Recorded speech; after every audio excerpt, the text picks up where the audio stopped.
Hello, everybody. Hello, hello, hello. I didn't think I was going to be on live today, but I heard news of one of my favorite artists of all times, Tina Turner, passed away. Oh my God. I'm like, oh no. She passed away, Tina Turner. God rest your soul. You definitely impacted my generation thoroughly. Oh my God, you're gonna be missed. Sending strength and comfort to Tina Turner's family. Oh my God, she passes at the age of 33, guys. My goodness. So I want to play some of her song here. We have sad breaking news to tell you. We are just receiving word that legendary singer and songwriter Tina Turner has died. Turner died in her home in Switzerland after battling a long illness, according to her manager. She was known as the queen of rock and roll and was known for her hits The Best, Proud Mary, and What's Love Got to Do with It. Tina Turner was 83 years old. What's love got to do with it? What's love? A second-hand emotion. What's love got to do with it? Who needs a heart when a heart can be broken? Oh my God, Tina Turner has passed. Oh my. She had a good life. She had a long life though. 83, man. And she would look good though. She still looked very good. She still looked, man, black no dey crack true true. I no feel like black does not crack. You know, guys, I want to observe 1 minute silence for one of my favorite artists of all times. Please bear with me. I gotta do this for Tina Turner.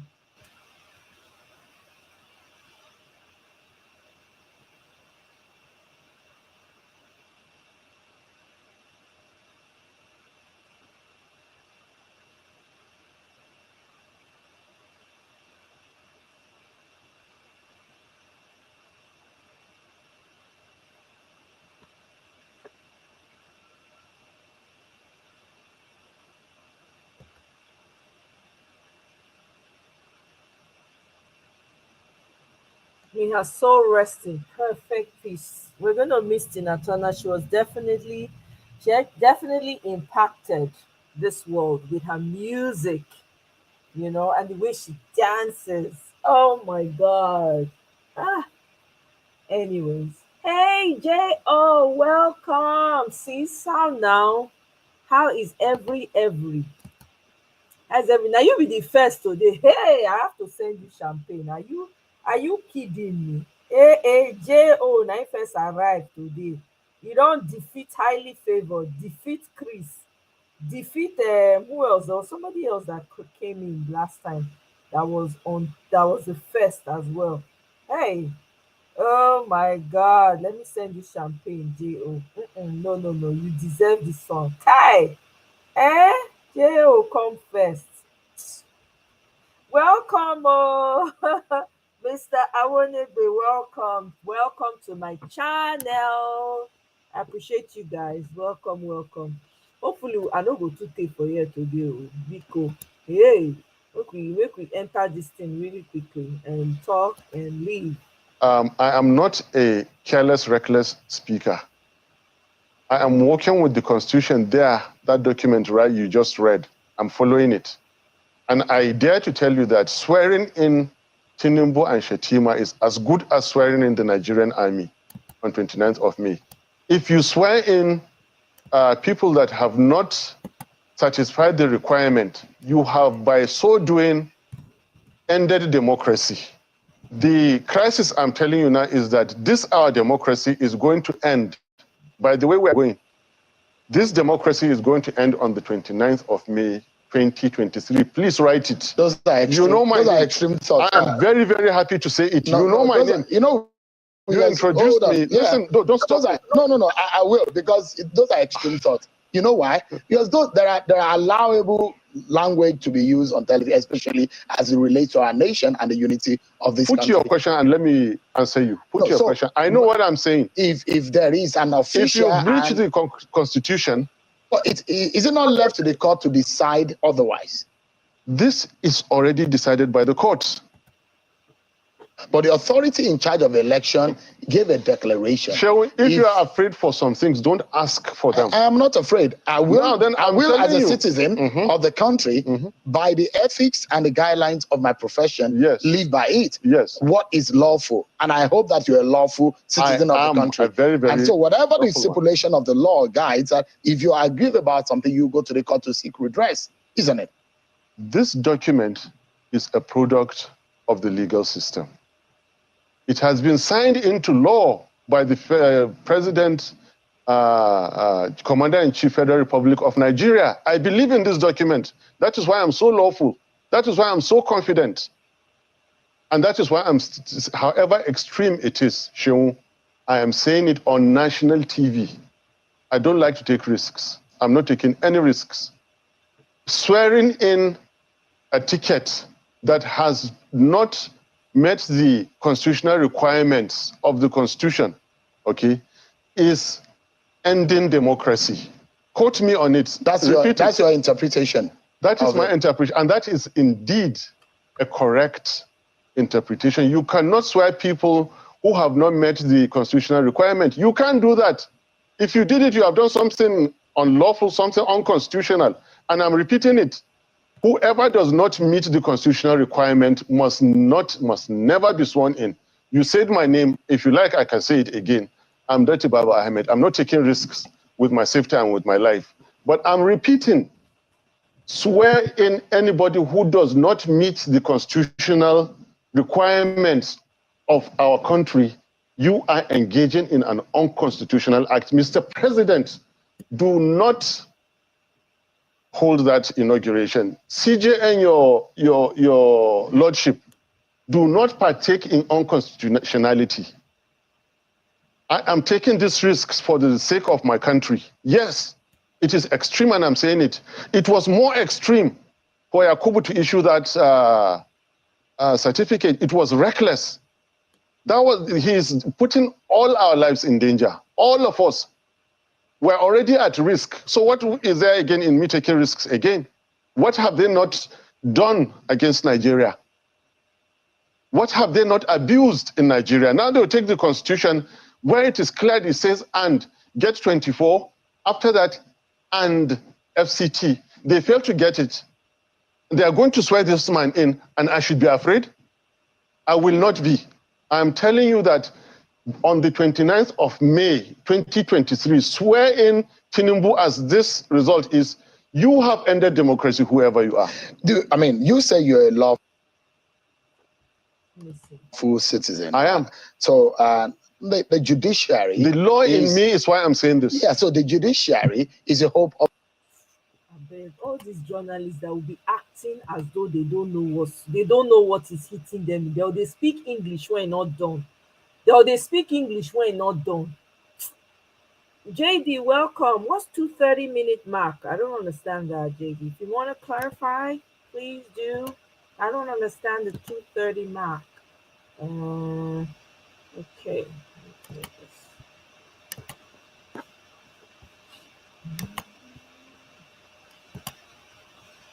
Oh, sorry. I always do this. I am sorry, people. Okay. My name is Promise. I am here because we voted. Mahmoud told us that we should come out and vote, that the election, the result will be transmitted. Now, after voting, there was no transmission. We are here to demand Mahmoud to confess that actually he didn't transmit the results, and that this selection was done by him. He was paid, and then he selected someone. And we are here to say we reject that person that he selected. We voted in. Nigerians voted, and that person who voted for is the person who have come to demand. So let that certificate that Mahmoud gave to Tinubu be returned. And Tinubu should never be sworn in. We don't need him. Nobody, a thief cannot come in to lead those who have integrity. How? Anybody that is paying to become president of Nigeria is a wrong person. We want the person that his hand is free from history. The person that his hand is free, even in this election, nobody paid. We know that Peter Obi never made any payment. We came out with our own money to support him because we have seen integrity in his life. We have seen leadership in his life. We have seen that he has economic background in his life. So he's the one we are voting for. He's not who voted for. That is why I am here to say I voted, I prayed, I came to contest, and to also state that Tinubu will never enter in that place. Rather, they should give this thing to he that won the election. Peter Obi is the one that was. I've never voted in my life. I used to feel like it won't count. But this time I came out and vote. So why should they deny us our rights? Why should they deny us our ability to choose our leader? We are saying that Mahmoud is the most wicked person in Nigeria, the most forceful liar in Nigeria. His children will suffer and suffer. Himself will suffer. And I want to promise Mahmoud that if he doesn't pass this point, he will never escape it in Nigeria. We are saying that Tinubu will not be there. Mahmoud will not be there. Mahmoud will never eat. He will never be there. Even that money, Mahmoud will not eat it. So let judiciary know that Nigerians are here. We are here to demand the person that we voted for, that let it come and lead us. We all voted for Peter Obi. 95% of Nigerians voted for Peter Obi, but they are denying us. We are saying we don't want Tinubu. We don't even want Atiku. It is Peter Obi who voted, and it's enough is enough. The youth are here, the men are here, the women are here, even children are here, and we are here to say, Mahmoud, you are a wicked person. Peter Obi, that is who we want. Not only on the streets. As a group, we will continue to demand for the right things to be done to save our democracy and nation from collapse. The walls of tolerance, cohesion, of inclusion turned during the 2023 general election must be rebuilt. One way is to begin this through justice. Yes. The case of a double nomination of Alhaji Kashim Shettima, presently at the Supreme Court, must be heard for and its merits in the law. And if found culpable, he should face the full weight of the law. Also, attempts to deny the APC access to electoral material in Delta State is the most disgraceful and unfortunate. Yes. We are a country of laws and must remain with the law in all our dealings. People must never be gagged from pursuing legitimate causes to prove their cases. Yes. We call for the immediate release of all electoral materials to the APC in Delta State. Yes. The court must never be used as an instrument to fuel the desperations of politicians and their surrogates. Finally, as we await the decision of the Presidential Election Petition Court, we call Nigerians to stand up and demand for justice. Yes. We maintain our call for the sack, arrest, and prosecution of Professor Yaqub Mahmoud. Yes.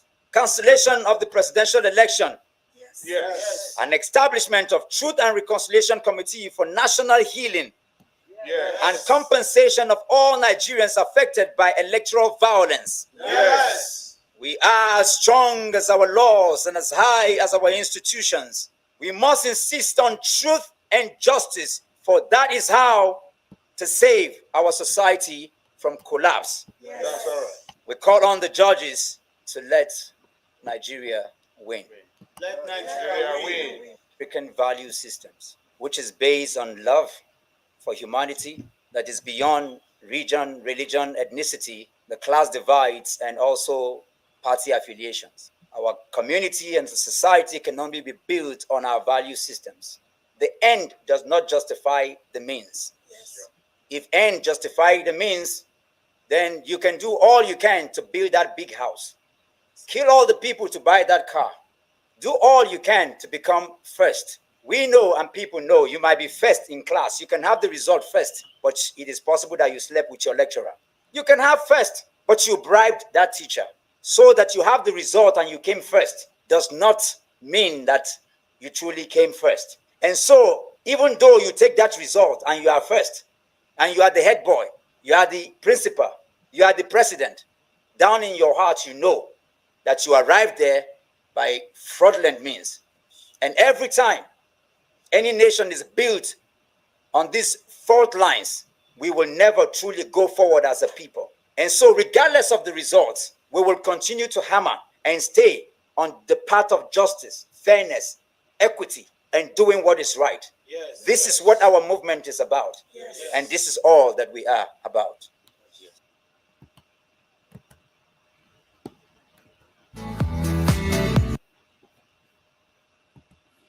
My people, there we have it. JD, I don't answer you. I say with due respect, he's irrelevant. I don't want to know who he is, what he's done. I'm not interested. Did he impact? How many lives did he impact? Did he build hospital? Who is he? Has he has he changed people's lives? Are there hospitals?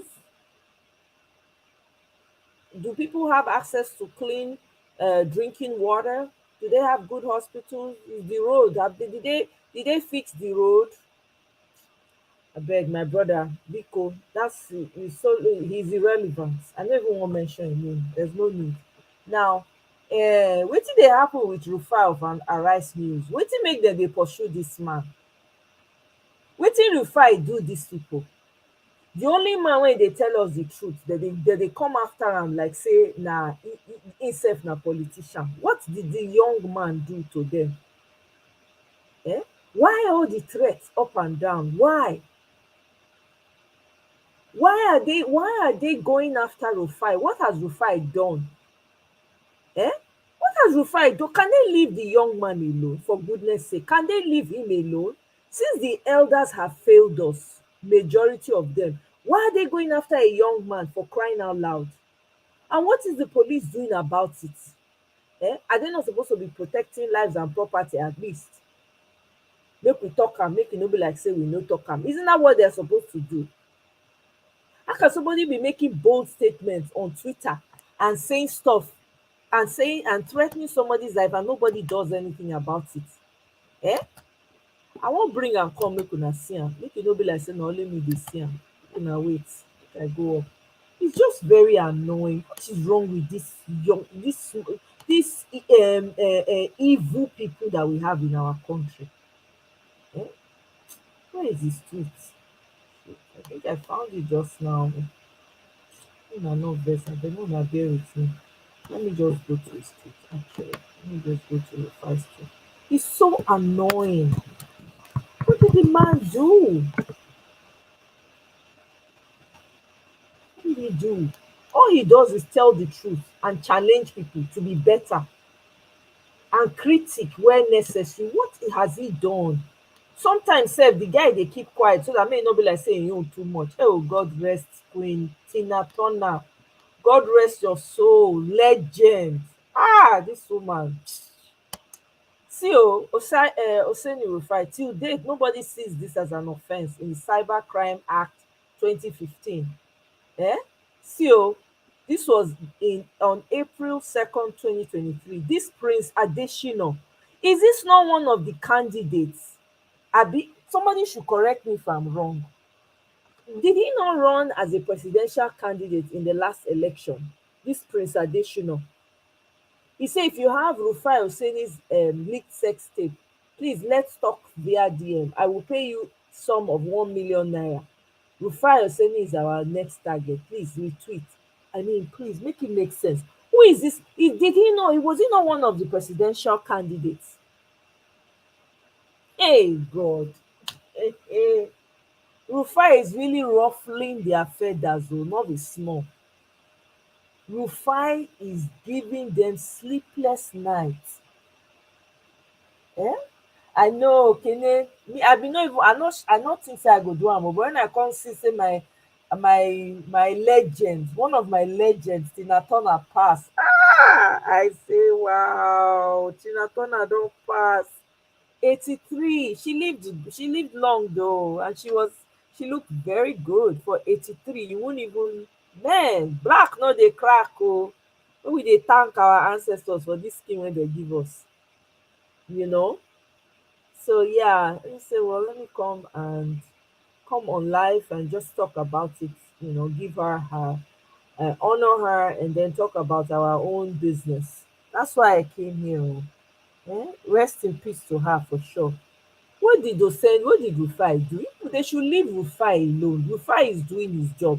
They should go after the criminals, the Boko Haramis, the people on the ground that are causing people sleepless nights. They should go after those ones. That's the job that they're paid to do. Atlantic, welcome. Yeah, because Rufai, they talk true. Absolutely. So that's why they keep coming after him. They should leave this man alone. Let him live his life. But now, wow, my people, now real wow.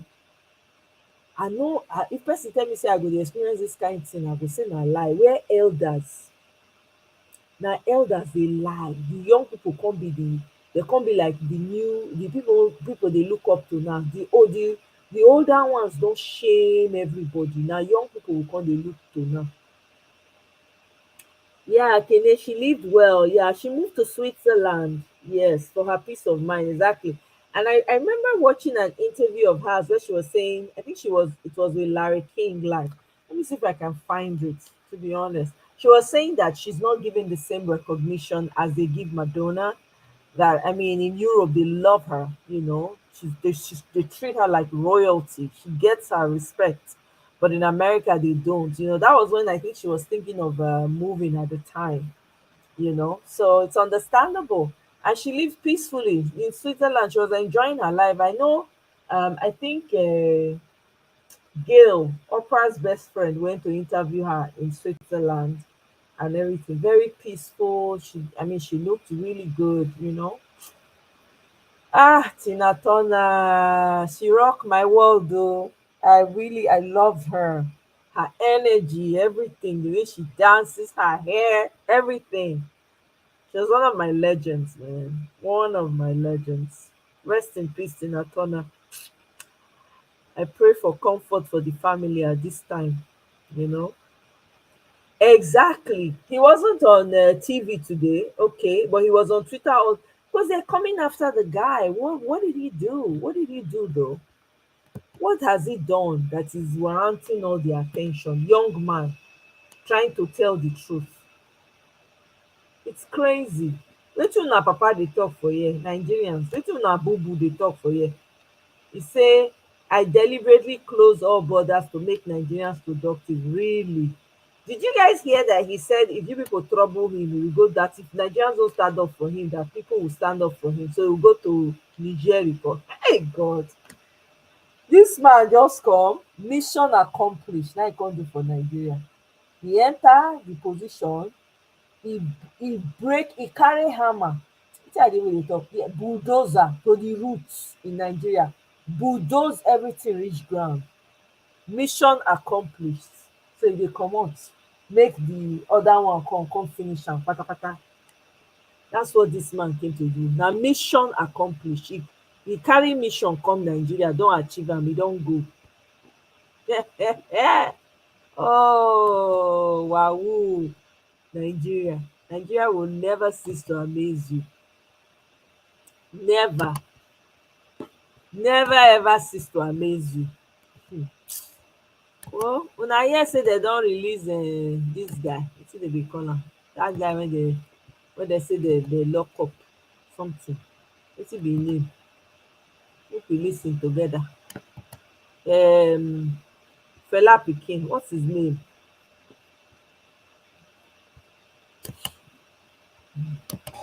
Let's listen together.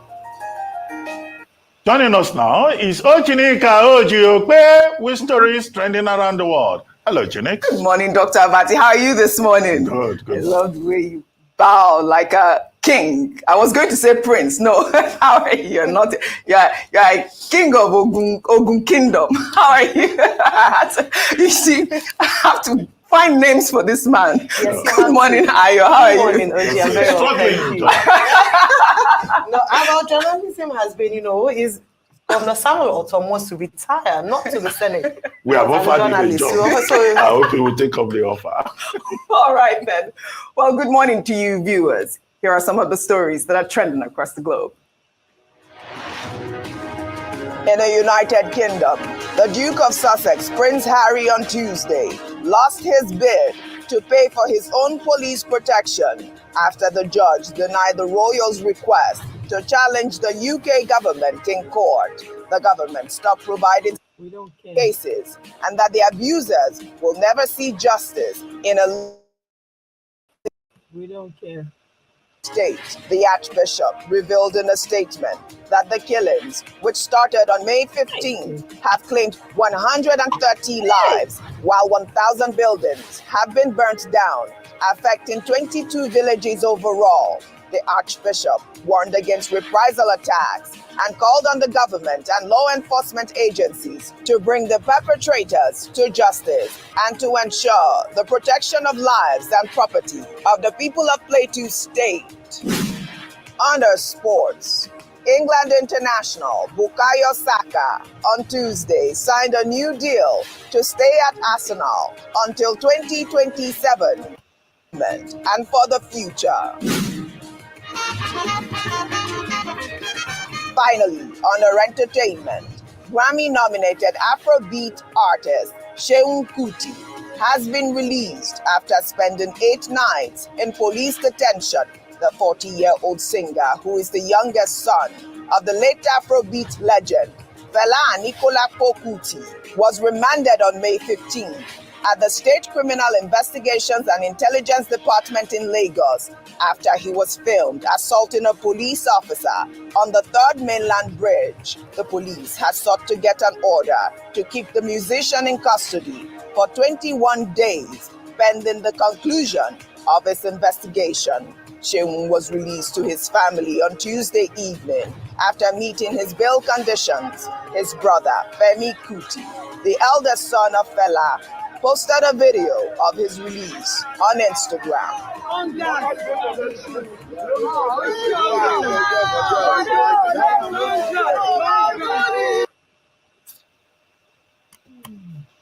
That's all I wanted to show you guys, that he's been released. That's all. Good for him. Good for him. Buhari has said nothing. What do you mean? Oh, for that interview, I didn't bother to play it. I'm not interested in what Buhari has to say. The man there's nothing. So what's the point? I know, right, Kenen? It's very, very disturbing. And, I keep asking, what our religion, all the GOs, they're not, they hear these things when they happen. What are they saying? What are they doing?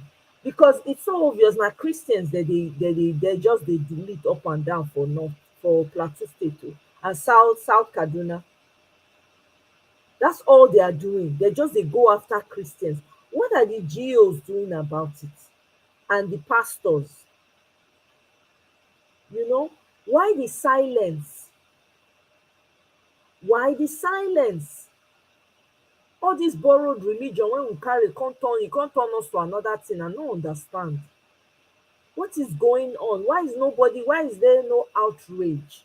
It's too much. This thing has been happening for how long? And they're supposed to have a government. Hey, God. And we're only in Nigeria, sir. Sometimes some things go to happen for the Nigeria. You go to wonder, Abi, is my eye paining me? Abi, what's going on? Abi, is it me that is not seeing properly? Because things just happen as though there's nobody. It's almost like the place is empty. It's devoid of people living in it. It's crazy to me. Honestly, it really is crazy to me. Because I keep wondering, how can you have what of the Christian Association of Nigeria what are they doing about it? Are they not seeing that their people are being slaughtered up and down? What else do they need to see? That's the question. And these people have private jets. They have access. In fact, they have connections to the big preachers here in the US. So what are they doing? Why is there silence amongst the so-called GOs, the guards of this religion? Why? All the big name past GOs, silence. And the painful part is that people will still wake up and go to the church. Oh my God. Hey, the person when do us for Nigeria, the person he gets strong, he hands strong well. Because at this rate, church is supposed empty. Nobody's supposed to go church again. But we see as they want to, they continue to live their lavish lifestyle. Make them and their children go. At this rate, the collection plate supposed empty. Nobody's supposed to go church again. Dey your house with your family, they do your religion if that's what you want. You don't have to be You don't have to go to a building where somebody will brainwash you to bring all the money in your pocket, brainwash you to add to it, brainwash you for offering, brainwash you for everything. Eh? Wow. I don't know. I don't know. I don't understand. I don't understand it. And the people who practice the other borrowed religion, the Muslim religion that is in the country, none of the imams or whatever in their Quran, is that what it teaches them? Why don't they come out and condemn these things clearly, stand and say, no, we condemn, this is not what is taught? Why is there silence? Eh? Even okay, since the GOs are silent and the pastors are silent, what about the members in the church that know that these things are happening? Why can't they stage a protest to their GOs? And to the, does it mean that the Christians are not supposed to care for each other? That when your brothers and sisters are being slaughtered in another state, it doesn't concern you? Because it's beginning, I'm beginning to question your religion. What does your word, what does your book teach you? Are you not supposed to be concerned about the suffering of your brothers and your sisters?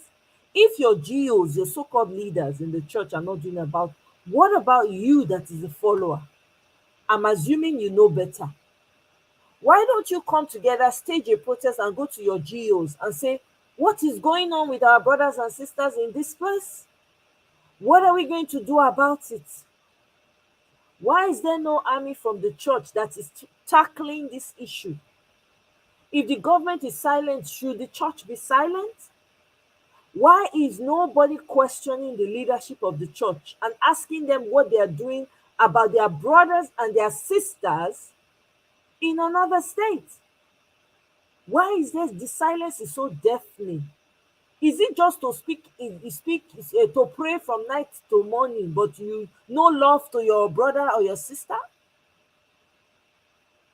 You don't care about those ones? Those, they don't mean anything to you? Because we keep saying the GOs, the pastors, what about the members? Can't a group of the members come together and say, hey, you know what, this is getting too much. Let's go and meet the GOs and tell them and place a demand that something needs to be done. Where is the love that you preach about, that your book teaches you? Where is the love? Your brothers and your sisters are being spied, deleted on a daily, and there's deafening silence. You think it's only the GOs that will suffer consequences because of your silence, because they're silent? You also, as a follower, in case you don't know, you are a follower. You should also know your religion teaches you love for one another. Where is the love now? Where is the love?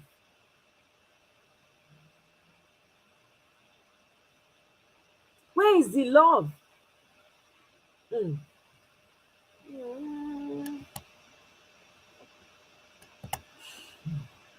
Some Sacramento politicians are pushing a drastic new bill. AB 1228 would force... People, sorry about that. I want to play this interview with Governor Otto. Hope we listen together. All these commercials, sir. Yeah.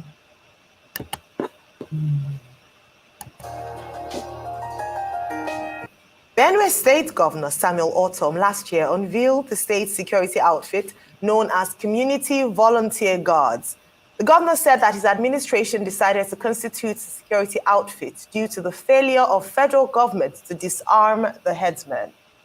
As Ortom's administration winds down, we will be looking at his security scorecard and the effectiveness of the Community Volunteer Guards amid the continuous insecurity being experienced in the Middle Belt region of the country. Ortom will also fill us in on his thoughts and expectations concerning the president-elect's security plan for Nigeria. Joining us now on the show from Abuja is Samuel Ortom, Governor of Benue State. Good morning and welcome to the morning show, Governor Ortom. Thank you very much. How are you all? and Dr. Abati. Good morning, Governor Autumn. Well, since we last met on this same program, there have been other developments. You said the people of Benue State should hold President Buhari responsible for killings in Benue. There have been killings since you last appeared on this program. And Garuba Shehu, hello, can you hear me? Hello, Governor, can you hear me? Yeah, faintly, but I can. Okay, you are hearing me. And Garuba Shehu has since issued a statement saying that you are a disgraced governor and that President Buhari has done a lot for the people of Benue State with regard to ensuring security of lives and property. Only a few days ago, you were promising that you will support the incoming APC governor of Benue State and that you will give your support to Father Alia. That's his name. So what is your reaction? Are you still blaming President Buhari, who has asked anybody who is aggrieved to forgive him and let Nigeria just move on? And if you people continue to give him problems, he will probably go to, what country is that? Niger. But that's not a problem. The Nigerian constitution allows dual nationality. So are you still holding grudges against President Buhari? Because I saw you attended a CAN event and you were quoting the Bible. John, you quoted John, the chapter of the Bible, John, chapter 4, verse 27. John 3:27. Is it 3:27? Okay, not 4. 3:27.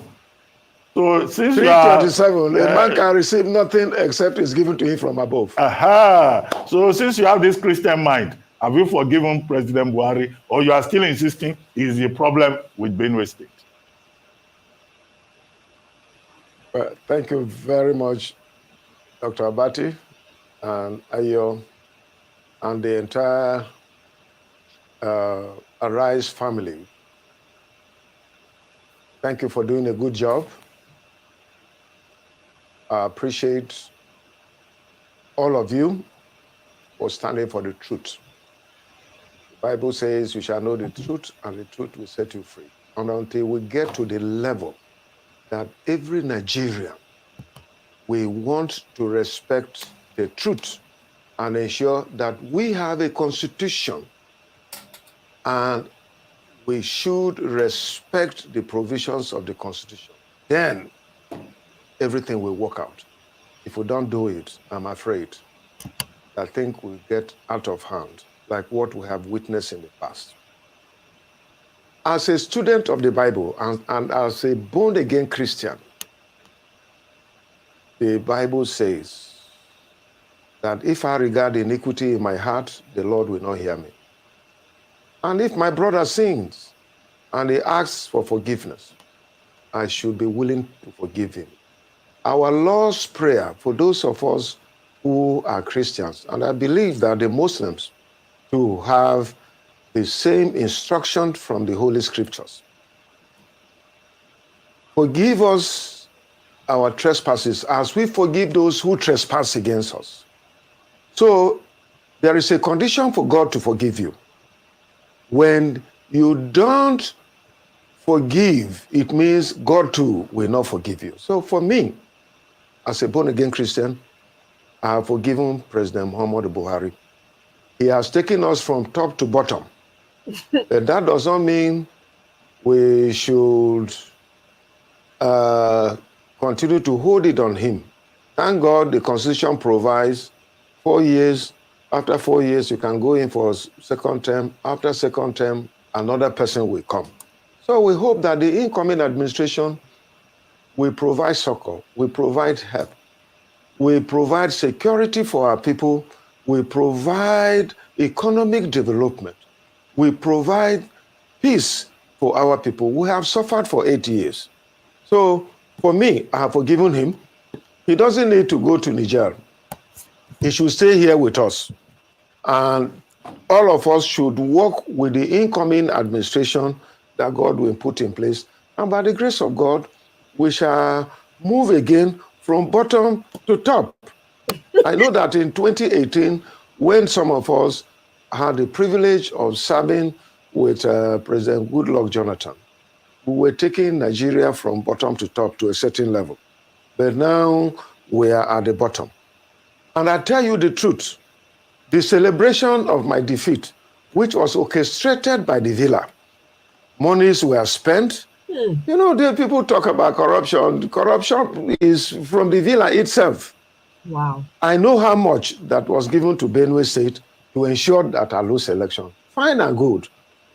God has permitted it, and I have accepted it, and I have accepted to move on. And I have accepted that, well, if another person comes, I should support that person. If they need my support, I'll always be there. If they don't need it, fine and good, I'll go back to my farm, I'll go back to my business, and I can even be a freelance journalist with even Arise and other media organizations. If they will give me the opportunity, I will do it. But if they don't, I go back to my farm and I'll go back to my business where I retired and resigned from my position of chairman of my business in 2015 when I became minister. But what you heard Garba Shehu said was a clear indication that they thought that I was their way. I wasn't on their way. All that I've been trying to do is to ensure justice, and to ensure fairness, is to ensure equity for all. Not just me. You can imagine in Benue State, we have never had any religious crisis. We have never had any ethnicity crisis in Benue State. Under my leadership, you have not witnessed those kind of things because I believe in fairness, equity, and justice. I believe in the rule of law. And that was why, instead of being lawless or working with the people to arm them, to begin to kill herdsmen, to begin to commit atrocities, I said, no, let us work within the ambit of the law, which the Constitution provides that the state can enact laws that can provide peace and ensure good governance for the people. That was why we brought the idea of forming community volunteer guards. And in the law, we stated it clearly that the community volunteer guards will work with the Nigerian police under their supervision. The arms we have given to them are licensed by the police and are in the custody of the Nigerian police. And anything that the community volunteer guard does is within the ambit of the law that establishes. So for me, I tell you, Ruben, I've forgiven President Muhammadu Buhari, and I hope that the incoming administration, which is in few days, will look at these issues passionately, because we as citizens, we don't deserve what we have gotten from the hands of President Muhammadu Buhari. Many sycophants and mediocres can tell him that, yes, we have succeeded. Yes, he has made milestone in certain areas. But in the area of security, in the area of economic development, in the life, this present government under our president have not been able to do well. All right, thank you very much, Governor Ortom. I'd like to just have you expand a bit on the Benue State volunteer guards, especially since you inaugurated them last year, 500 man, and you had said that you'd inaugurated them to complement the efforts of conventional security, operatives. What has been the successes recorded? Because despite the fact that you had said that they were going to help with tackling insecurity in your state, we have seen a spate of attacks by armed herdsmen, even post the inauguration. What has been the limitations? Why hasn't this worked? And what is going to happen to them going forward? Thank you very much. I think that in my assessment and in the assessment of the Benue State Security and Executive Council, the community volunteer guards since inauguration have achieved milestones. One, they were brought from various communities. And so currently it is easy for them to support intelligent gathering so that they provide information to conventional security operations in Benue State, especially the Nigerian police, who are their immediate supervisor.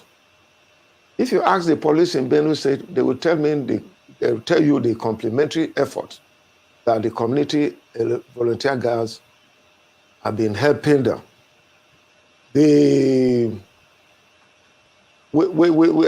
We have kindred, we have council wards, we have local governments, and all these community volunteer guards are there.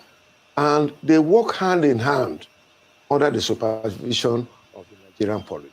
And you know that the gross deficit in manpower in the Nigerian police have created a challenge in managing security in Nigeria.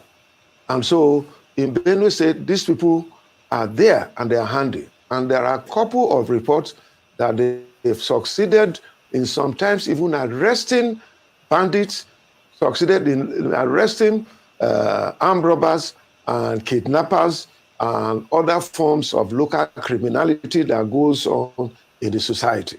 Because they are everywhere within the state, it is difficult for criminals to have their way without these people identifying them. So they have succeeded in doing what should happen. But it is unfortunate, and that is what I have been saying since 2016 when I came in as governor of Benue State, that the federal government seems to be complicit in the manner the herdsmen are killing our people. I had interfaced with the federal authorities. Mr. President, I sat with him, and I brought these things before him. But his thinking is different from the way I thought that we should be able to handle this matter.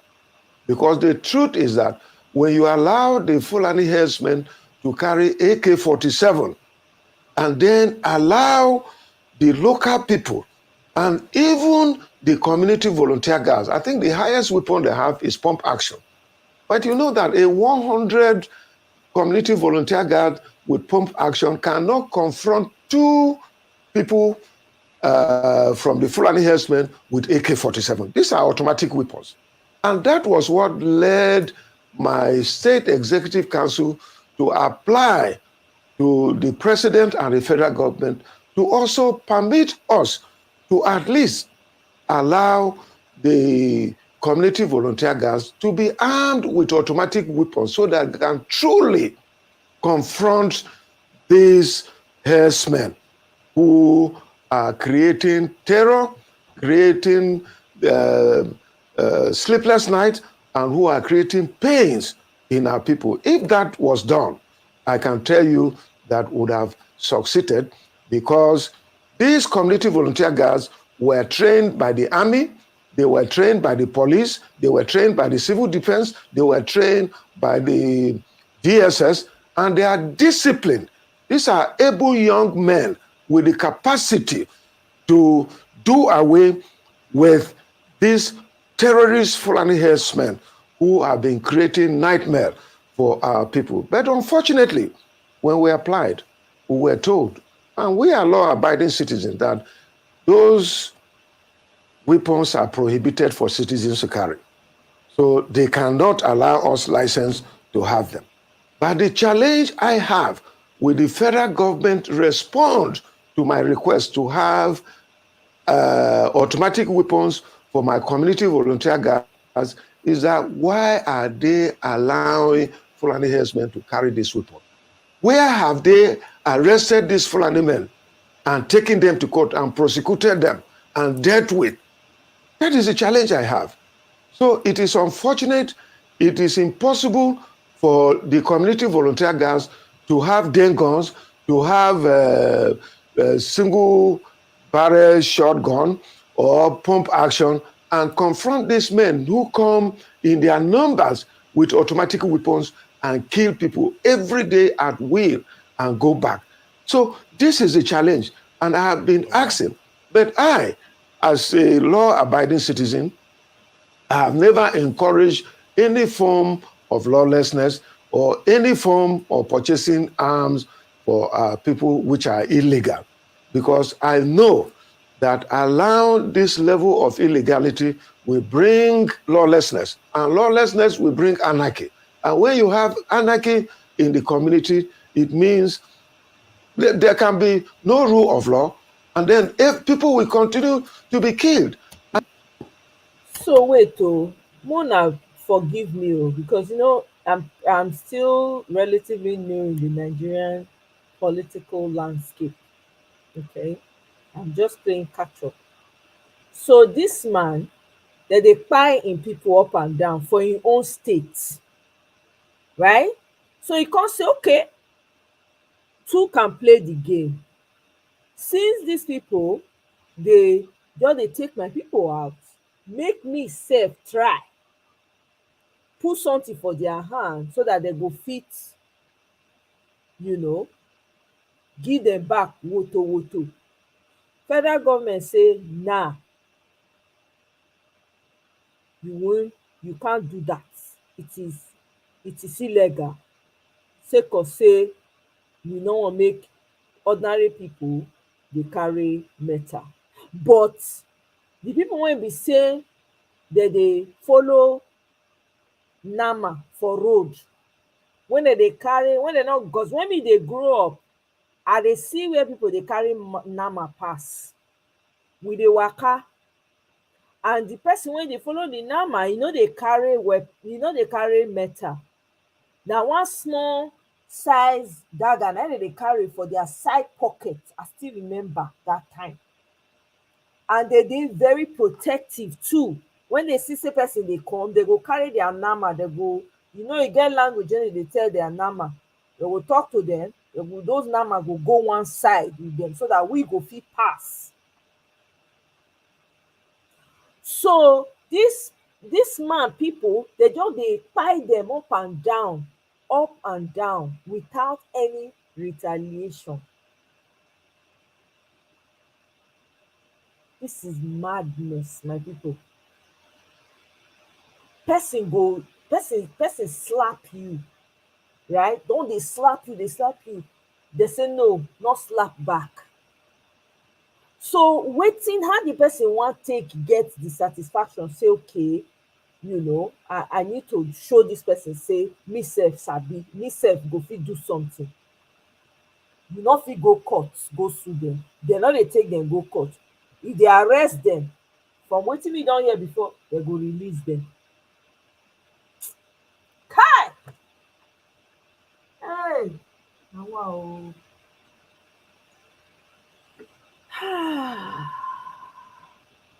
Kai. So Victoria, you say na another old criminal. I no understand anyway. Like I said, me, I just dey enter this whole thing, I dey learn am as I dey go along. But why you talk say the man na another old criminal? He don do something bad for before. I just want to know some, because I'm still learning, so I don't know it all. He don't do something bad before. When we fit talk, when we fit hold on to say yes, now wetin this man do with this. I want to know. Because the state of things for anyway, make I not dwell on that one, because we are looking forward, we are not looking backwards. We will continue, make the video end. And if there is anarchy in the society, nobody will be safe. Myself, I will not be safe. The president will not be safe. Nobody will be safe.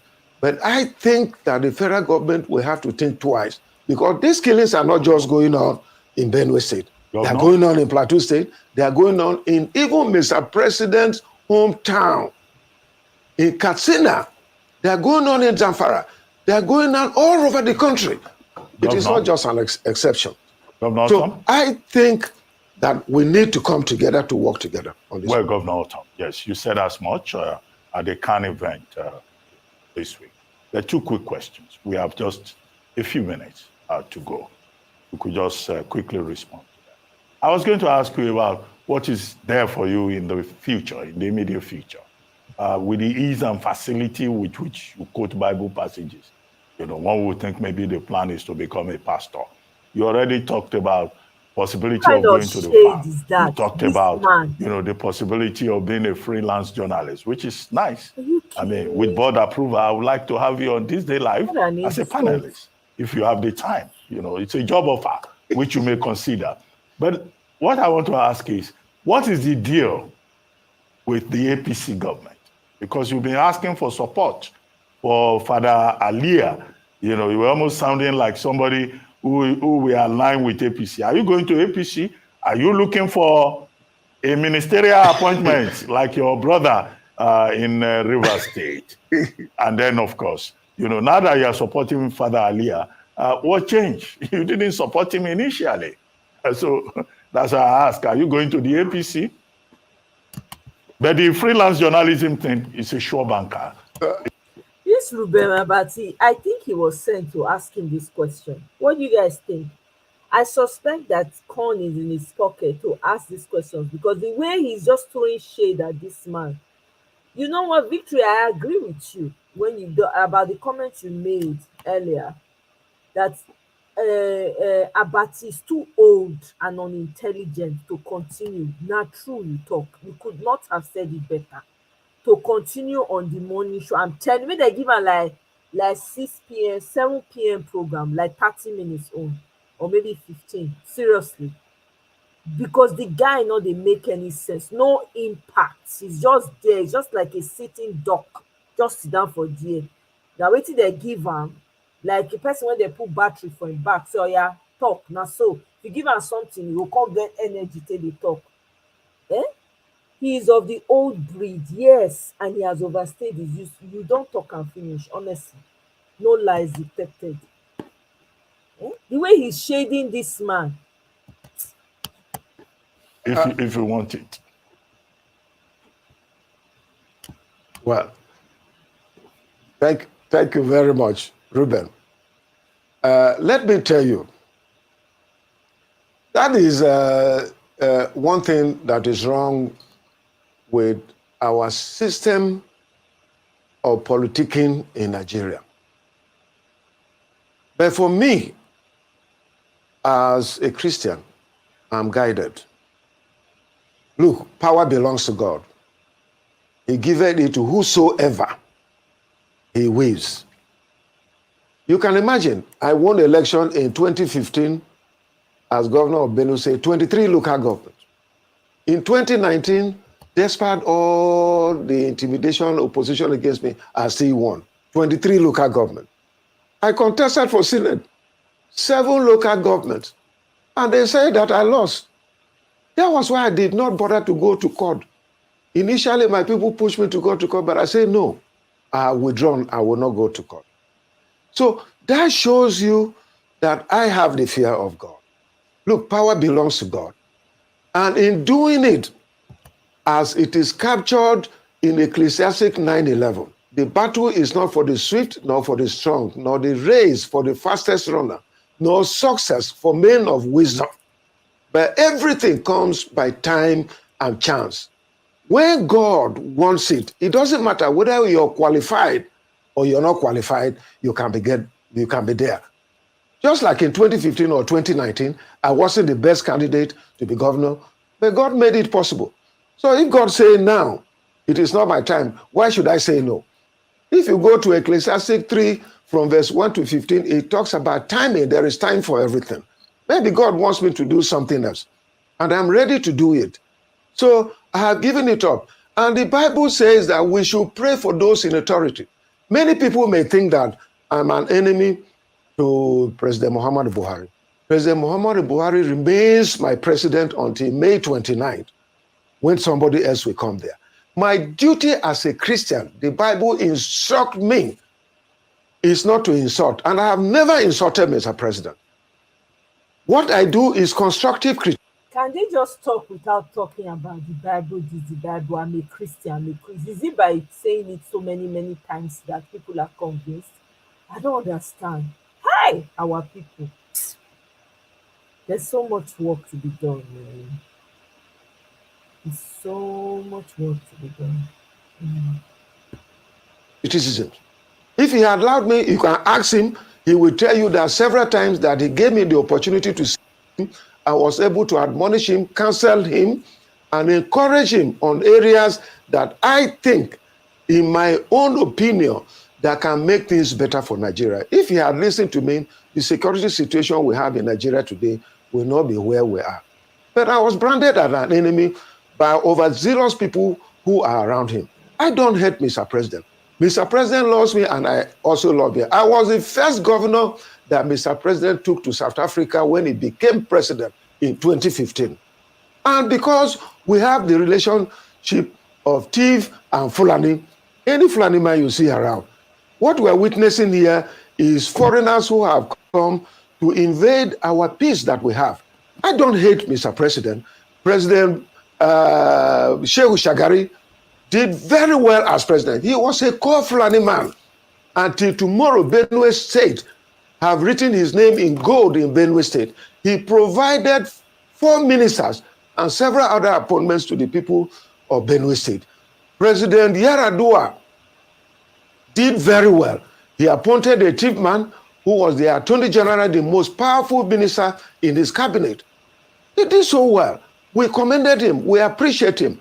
So it is not about Fulani matter. It is about terrorists coming from Niger, from Senegal, from Mali, from other parts of the world that they want to take over Nigeria that are creating this problem. And the government not being to do enough to stop these people. That is my quarrel, Governor Tom, with the whole matter. Governor Tom, we need to go now. But you've still not answered my question. Are you planning to join the APC? If President Tinubu, as he will become after the inauguration, offers you a ministerial position, will you take it? No. Dr. Bati, let me tell you, that is not on my table now. I'm in PDP. I worked for a Southern president because I believe in justice, equity, and fairness. Tinubu is part of it. Obi is part of it. I chose to work with Obi. But I felt that the presidency should go to that place. I'm in PDP, but I worked for the presidency. I worked for Obi. Others of my colleagues, even in the G5, worked for Tinubu, which was what we agreed. That was okay. And my other candidates, I worked for them in PDP. Those who lost. Those who won, they have won. That is not on my table now. I can be in PDP, but still work for the interests of this country to ensure fairness, equity, and justice. If that time permits, that will be it. But what I am telling you is that if tomorrow Tinubu is sworn in, I'll continue to pray for him and continue to support him to succeed as president of this country. Litigation is going on. Let it take its course. It's part of the democratic process. Once the result comes out, whatever is the outcome, we will accept it. And whoever is the president, I am going to support him. But I remain the leader of PDP in Benue State. I'm in PDP. I'm working there. But that does not deny me from ensuring equity, fairness, and justice for all Nigerians, which I think is the only thing that can help us to be liberated in this country. Okay, on that note, thank you very much. Why is he forcing him to answer if he's going to work with the Agbadu? All these people, annoying journalists, annoying, all these people are so, we need a change in Nigeria fast, man. This is too much. Listening to some of these people say they give person headache. They will just talk the English when they speak. Sometimes you will wonder, I don't understand. Which kind of English be all this one? Will they speak grammar when you not follow? Just speak your native language. I think it's high time we revert to native language speaking in every area. If you are from Bayelsa, speak your native language. I beg. If you want to communicate with somebody from outside, use Pidgin. English should be spoken when the English people come. In fact, when they even come, use your native language. Let them get an interpreter to interpret. Okay. Someone would think of how we want to translate all our books to our native language. They teach all our children how to speak their native language, their mother tongue. They speak. Old people don't talk to liars. They only talk true again. They only see truth for old people mouth. Meanwhile, they say respect your elder. If your elder can't behave like touts and agbero, wetin you go do? How you wan take respect that kind person? Elder wey dey carry go dey mess up and down for public, go dey dance naked for public square market, how you wan take respect am? How you wan take? E don reach time when we go revamp some of this our culture and tradition. I'm telling you, because some of them no come dey make sense again. Elder wey dey sell im pikin future, that one na elder? That one na elder? Elder wey im suppose to dey plan say, okay o, for the children wey I no know, make I do something for ground so that when they come, they go make better thing. No, instead, elder don turn to another thing. Na how they wan take chop their own, chop their children own, chop their children's children when they come own, when they never even know say they go born, say they chop and join all in one generation. Elder when they chop in seed, you know, they even allow am grow to yield harvest. No, go chop the seed join. Is that one an elder? Is that an elder? How do you respect such an elder? When I look at all these journalists, all I see is old people, old faces. What is it? They are so old, doing the same thing. They become corrupt. Look at Dabiri, whatever her name is. Maybe they say that one a journalist at one time. I find it hard to believe. I never knew her. They just stay in that position and just keep eating. Their neck go fat.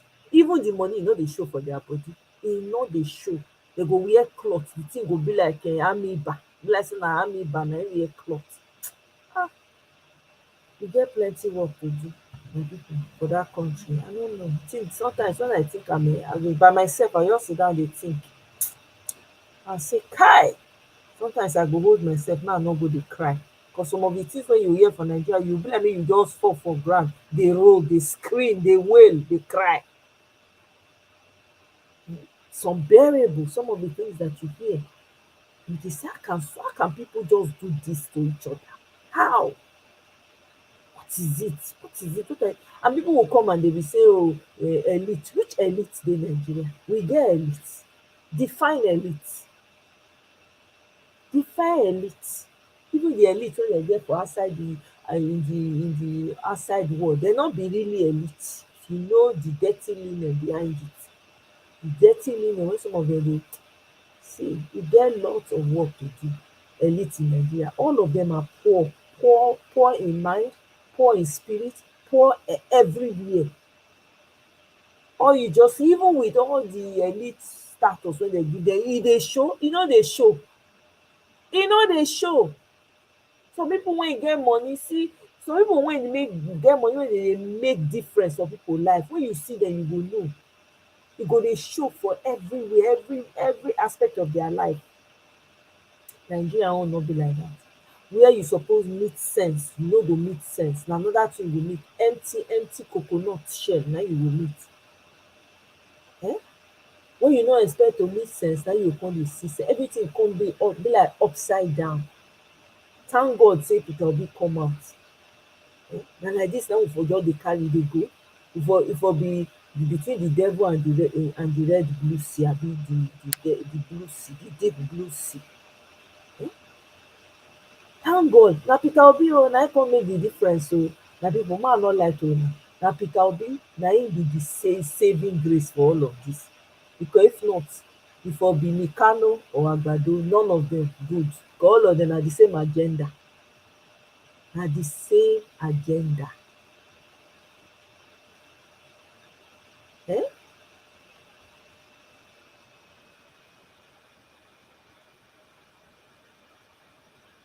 The only reason why Mikano dey court now because INEC give am second. In the hope say okay, if they pursue that one comot, e go enter im hand. Omo, who know am make e go tell am say e no go enter im hand o.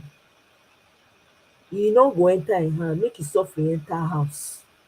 Make e enter house. All this agbaya up and down, agbaya people, old people behaving like a cantankerous people up and down, disgracing themselves and their lineage. God forbid. If I were their children, I would change my name. But your name will not, even if you change your name, it won't save you because DNA is coming. You need to know which root you came from, which tree you fall from. Because remember, we suffer too much in that country. Only me today, as I can't think, I say, yesterday, before I came on the life, I was just thinking, I said, the suffer wey Nigerians, when we suppose suffer as Nigerians, e never reach time. Maybe the expiration time never reach. Na im make the suffer go still dey continue. But I didn't understand. They still want to go ahead. They are still moving along, sending out. I come dey feel headache.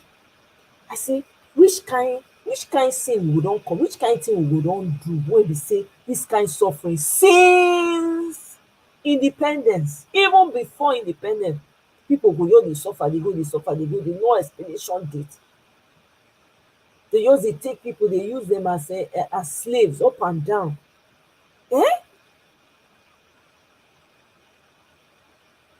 Elders go just dey sell their children out.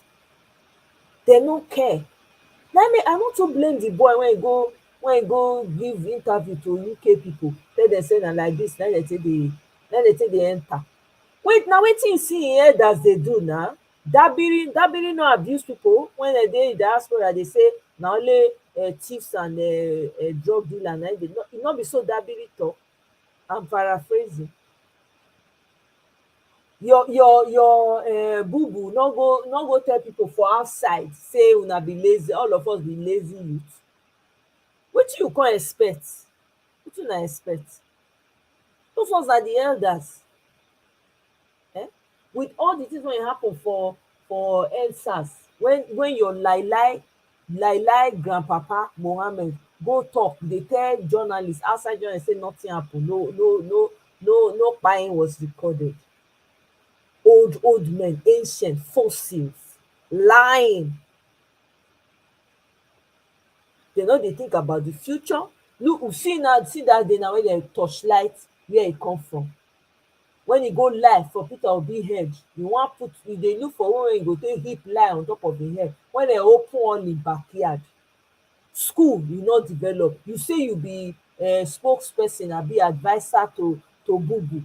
You no get wetin you do for your people. See the school when your people dey go from where you come from. See how dilapidated, smelly looking, filthy, and you are a whole adviser, grandfather. Look at him sef. Nothing wey dem dey do when dey show for their body. With all the money wey dem go thief, not one when dey show. E no dey reflect. They no dey see money for their body. With all the money wey dem don swallow, it doesn't show. It doesn't show. Instead, na the evil wey dey inside them, na im dey reflect on the outside. Their skin dey fall apart. Christopher, welcome, my brother. Oh, for 19, oh my God, 19 hours. Safe driving, oh my brother. Oh, that's awesome. We'll keep you entertained while you drive. Oh my God. Drive safe, oh.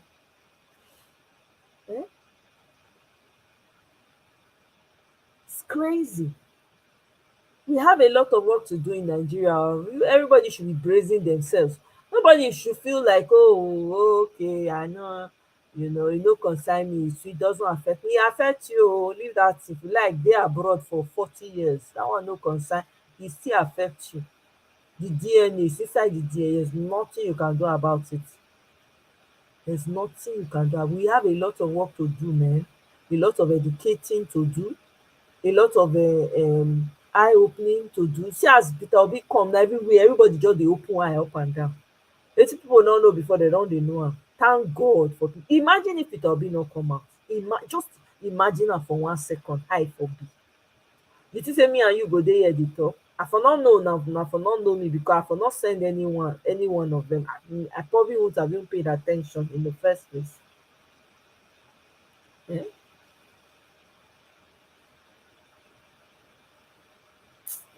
Thank you.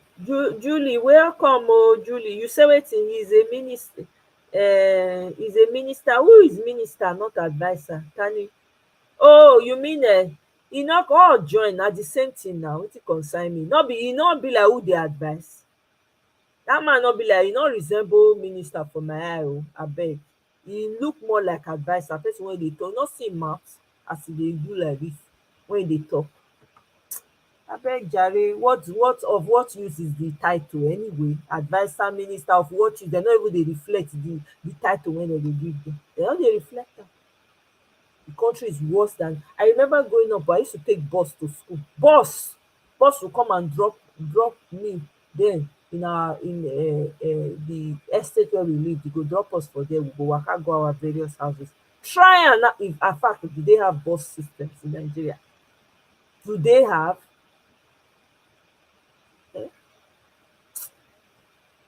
It's just a shame, but I'm very happy and I'm very optimistic about Peter Obi. God go bless that man.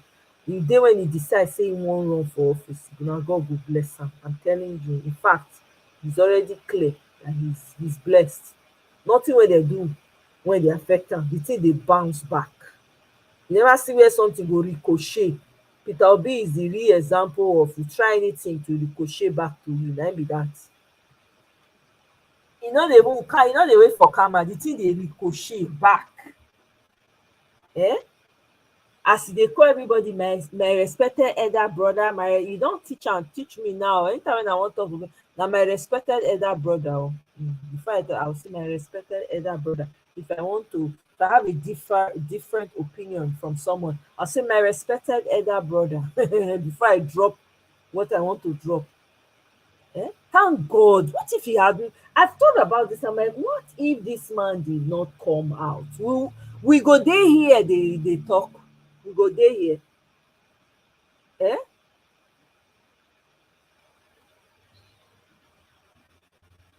Pius, you say wetin? Me, I try advise the judges. May they take whatever money when they pay them because the money belong. I mean, go advise them. People when not they listen to small children. Now you want make they advise. How they listen to children now? You don't say we be children. How they listen to them? You know here waiting their former CGN contour. He said the reason why they don't want televise am because people they go break this thing. People when they call they read their body language. They talk nonsense and rubbish. I say that's why you don't want to televise. What is that? If you are not hiding something, why are you doing it in secret? You be caught? Are you a cult or a court? Are you not supposed to represent? What are you afraid of? You don't want to televise so that people will not read body language. Before Uncle, sometimes the way these people think, I wonder, geez. Today, they don't even realize what time it is. It's so difficult. Analog people.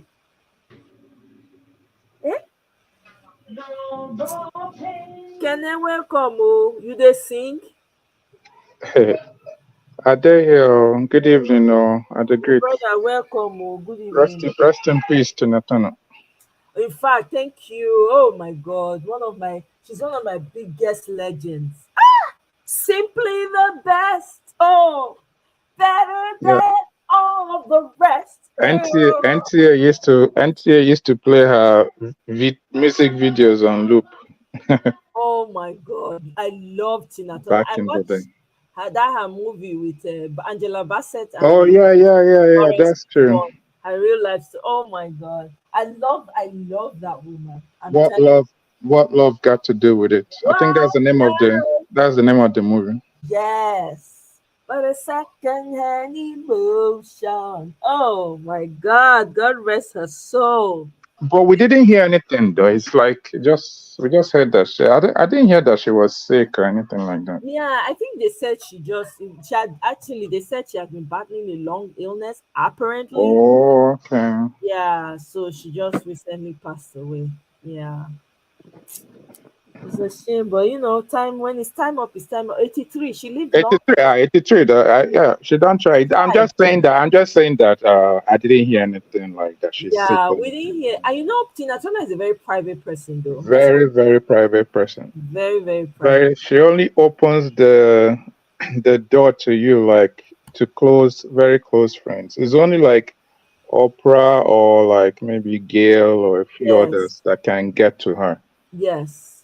And you have to come to her. You have to go to if it was when she had the young the young husband from Germany. Yeah. They have to go to Germany to go see her, or her summer home in Paris. Yes. Then before she now settled in Switzerland. She settled with her husband, her young husband in Switzerland. Yeah. You know, so I'm very honestly, we're gonna miss her presence, but she's left so much. She's left a huge legacy behind. She's forever. There's a lot of people that followed after her, so she did well. She did. She painted the world. She painted the world with gold. So we're forever gonna remember her. And her wig and her high heels. And her wig. Oh my God, that's the fun part. That her wig, the way she'll be shaking it when she's dancing with her strong legs. You know, she had some of the most beautiful legs ever. That leg, yeah. Oh my God. It's like farmer leg. Farmer, I'm telling you, strong leg. And she'll take and wear that her high heel. Dance. Yeah, that leg is not found in the gym. No matter how many hours, you will never get that. You can never get that leg from the gym. It requires farm work to get that leg. If you know, you know. Yeah. Oh my God! Welcome, my brother.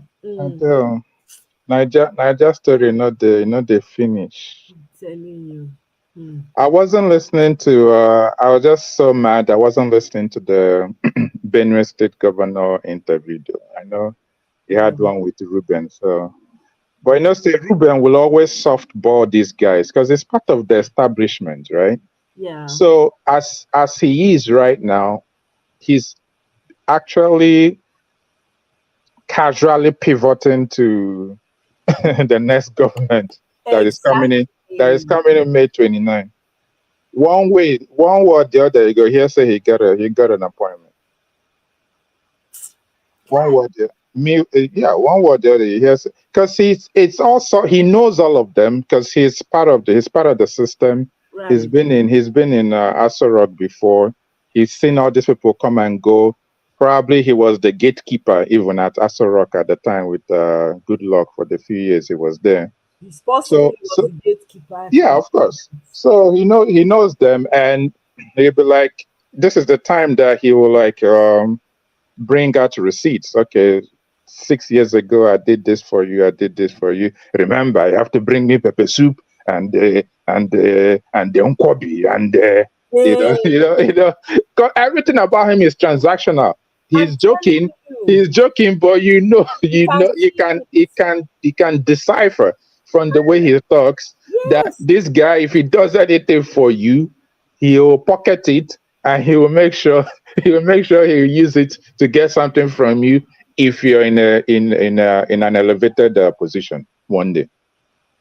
And that's the vibes I get from him, and I don't think I'm wrong. No, you're not wrong. I actually see that in him as well. He's a very, very, Yoruba will say alatenuje. That's what comes across my mind every time I hear him speak. I'm like, this guy he doesn't do anything for nothing. You have to. He just comes across as that person. So you're not wrong. You're not wrong at all from your observations. You're not. That's how I see him as well. I mean, even when if you notice some of the people that he interviews that will come on the show, because he knows he's part of the establishment, like you said, the way he asks them questions, there's a familiarity when he's asking them. You can tell that, okay, let's say they'll be paddy. Unlike when remember when Peter Obi used to come to the channel, or I don't think I've seen Ahmed Dati. Has he ever questioned Ahmed Dati? I don't think so. No, I don't think he has done an interview with Ahmed Dati. I don't think so.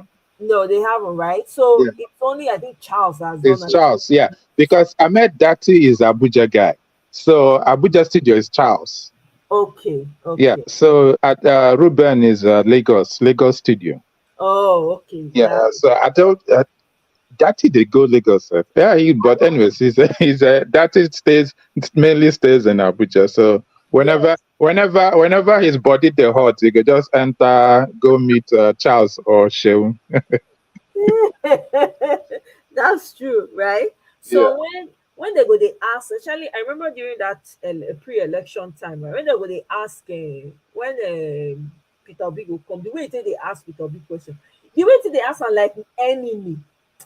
Yeah. And the thing they rub me off the wrong way. But let's make I enter the television, go shake this man. I go see what they worry this guy. It calmed down after a while, but in the beginning, wow, he was so hostile. Yes. And aggressive towards him. It was Peter Obi that be reminding him, Ruben, you know me now. Exactly. When I used to import wine, I used to bring the best wine to you. Things like that. Meanwhile, Ruben would just be firing the guy anyhow. Oh my God, what is wrong with this guy? I noticed it. I'm like, with other people, when the other establishment, that's why they cozy up to him. They don't cozy now. Up to Not be what's his name? The former Ekiti governor. Fayose. Fayose was like, Fayose was telling Ruben, when I talked to you yesterday, you told me that Rufai will not do this. I only came here because of you. Exactly. I only came here because of you, Ruben. That interview, oh my God! Oh man, that was one of the best. One of the best interviews out there. Because Fayose just, I don't know if he knew what he was doing, but he was just spreading his legs like crazy, man. Just he was heaving. Oh my God, he was so mad. He was saying the stuff he was supposed to say and stuff he wasn't supposed to say. I'm sorry, Jerry. I'm surprised. Talking about Rufai, I'm surprised Rufai didn't even sue him. Exactly. I'm sorry. Well, Rufai is a kind of chill guy. They're saying this like Rufai comes across as somebody who chooses his battles. Rufai he's a nerd. Like he reads a lot. Then like he goes out, but like those quiet people that go out like few times, or when they go out, you be like, I'm surprised this guy is acting this hyper. I just seen his dance videos. I'm like, ew, crazy body. Yeah, and I don't know how to put one leg in front of the other one. Very bad, terrible at dancing. Yeah, he's trying. Though he used to be really overweight, so he had to try to shed weight and all that. He's still working on his weight too. Oh, okay. Yeah. Oh, he used to be big. So that's why you see, like, you should not see as his suit the fit. That's the 90s. That's the 90s fit. Say suits not the fit like that anymore. Men are wearing like they are wearing all these tight fitted fits these days. But yeah, he's tight fitted. You mean tight fitted suits? Men, they wear everything. Everything now about men is like tight fitted. The past how many years now? Like 10 years or so. It's crazy. Slim fit. Interesting. Slim fit. No can get shape now. You're trouble for you. You don't see but you see them now, like Mr. Ibu, for example. Oh my God! Mr. Ibu, then his belly will be like all over the place.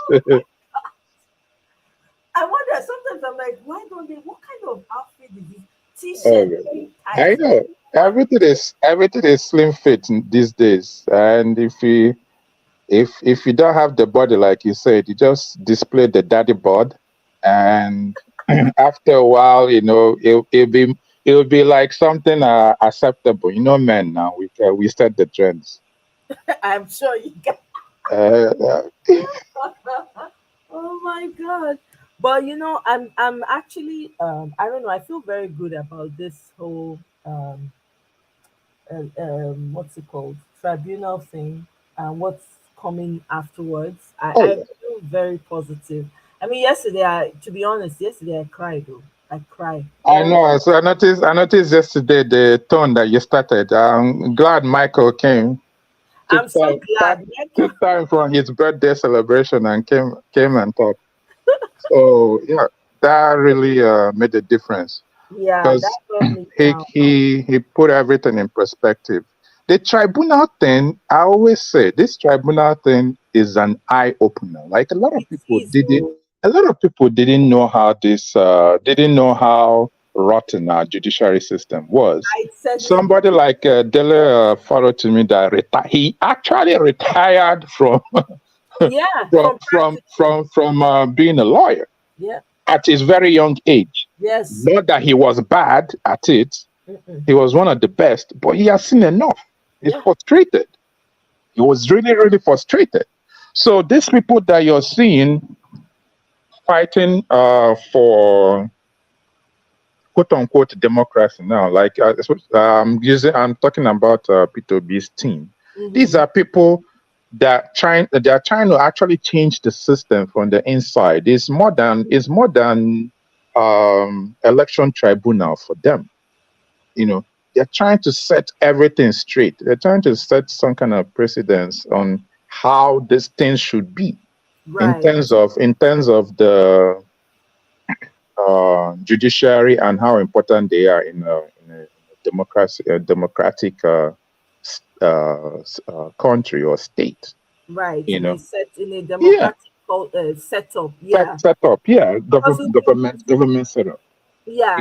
Because it will become precedent, right, for when anytime an issue like this comes up, right? So it's very important that they do a thorough job, because people will now refer back to their case. Because of course. I like the fact that the case has a lot of elements to it. There are a lot of issues that need to be addressed. That future cases may have similar issues, maybe not verbatim, but they can refer to it and say it'll be verbatim. It'll be verbatim. I used to say this earlier on. I think it was even last year. Without trying to make a big fuss about name calling or anything like, promoting another platform. But I'm sure you wouldn't mind. Common sense sisters, like I used to tell them, you know, that by the time P2B is done with Nigeria, that the constitution will change. I'm telling you. Yeah, that's what I told them this last year, and and that's what he's trying to do. Or rather, that's what he will eventually do by the time all this thing is done. You know, a lot of things will be, a lot of laws will be redefined, a lot of new laws will be created. Then the people will actually be the watchdog. We wouldn't even leave anything for. And it's happening already. We're not leaving anything for the press to do anymore. Nobody trusts, as we did so now, nobody trusts channels, nobody trusts TVC, nobody trusts Arise. I know people are saying, but what we are saying is Arise is the best out of all of them. But people are doing investigations on their own. All the breakthroughs that happened during the campaign, it didn't come from Arise. It didn't come from channels or TVC. It's people. Yep. David Uden and all other people, like Chris, I've forgotten his last name. All these people just started digging and just coming out with information, legit information. This one not like say, oh, we are doing rumors or whatever. It's not like, it didn't come across like what Sahara Reporters does sometimes, which is like witch hunting. This is just pure facts. They'll bring it out, what it is, for against anybody, you know. And that's where we are today. So a lot has already changed. A lot has already changed for good. Exactly. Even with people have become their own lawyers. Have you noticed? I had no. Reading the Constitution. People are reading. Yeah. Oh my God. People are their own investigative journalists now, investigating everything. They are their own FBI officers. They are fighting for their own rights. I mean, it's a revolution. That's what's happening.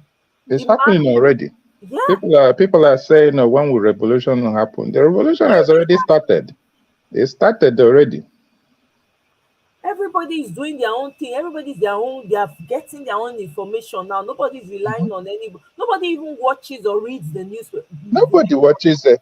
Across all the platforms, anywhere you go, any platform that you go to on YouTube or whatever, you hear people say that they don't watch the news anymore. That they come to YouTube or Twitter to get their information. Yeah. And it's not like, and this information is not like conspiracy information. Okay, for example, now, the last thing that I think Michael mentioned it yesterday when David tweeted out that Tinubu asked Shawole to go find 100 billion naira they're going to use to bribe the they're going to bribe the justices. So guess what?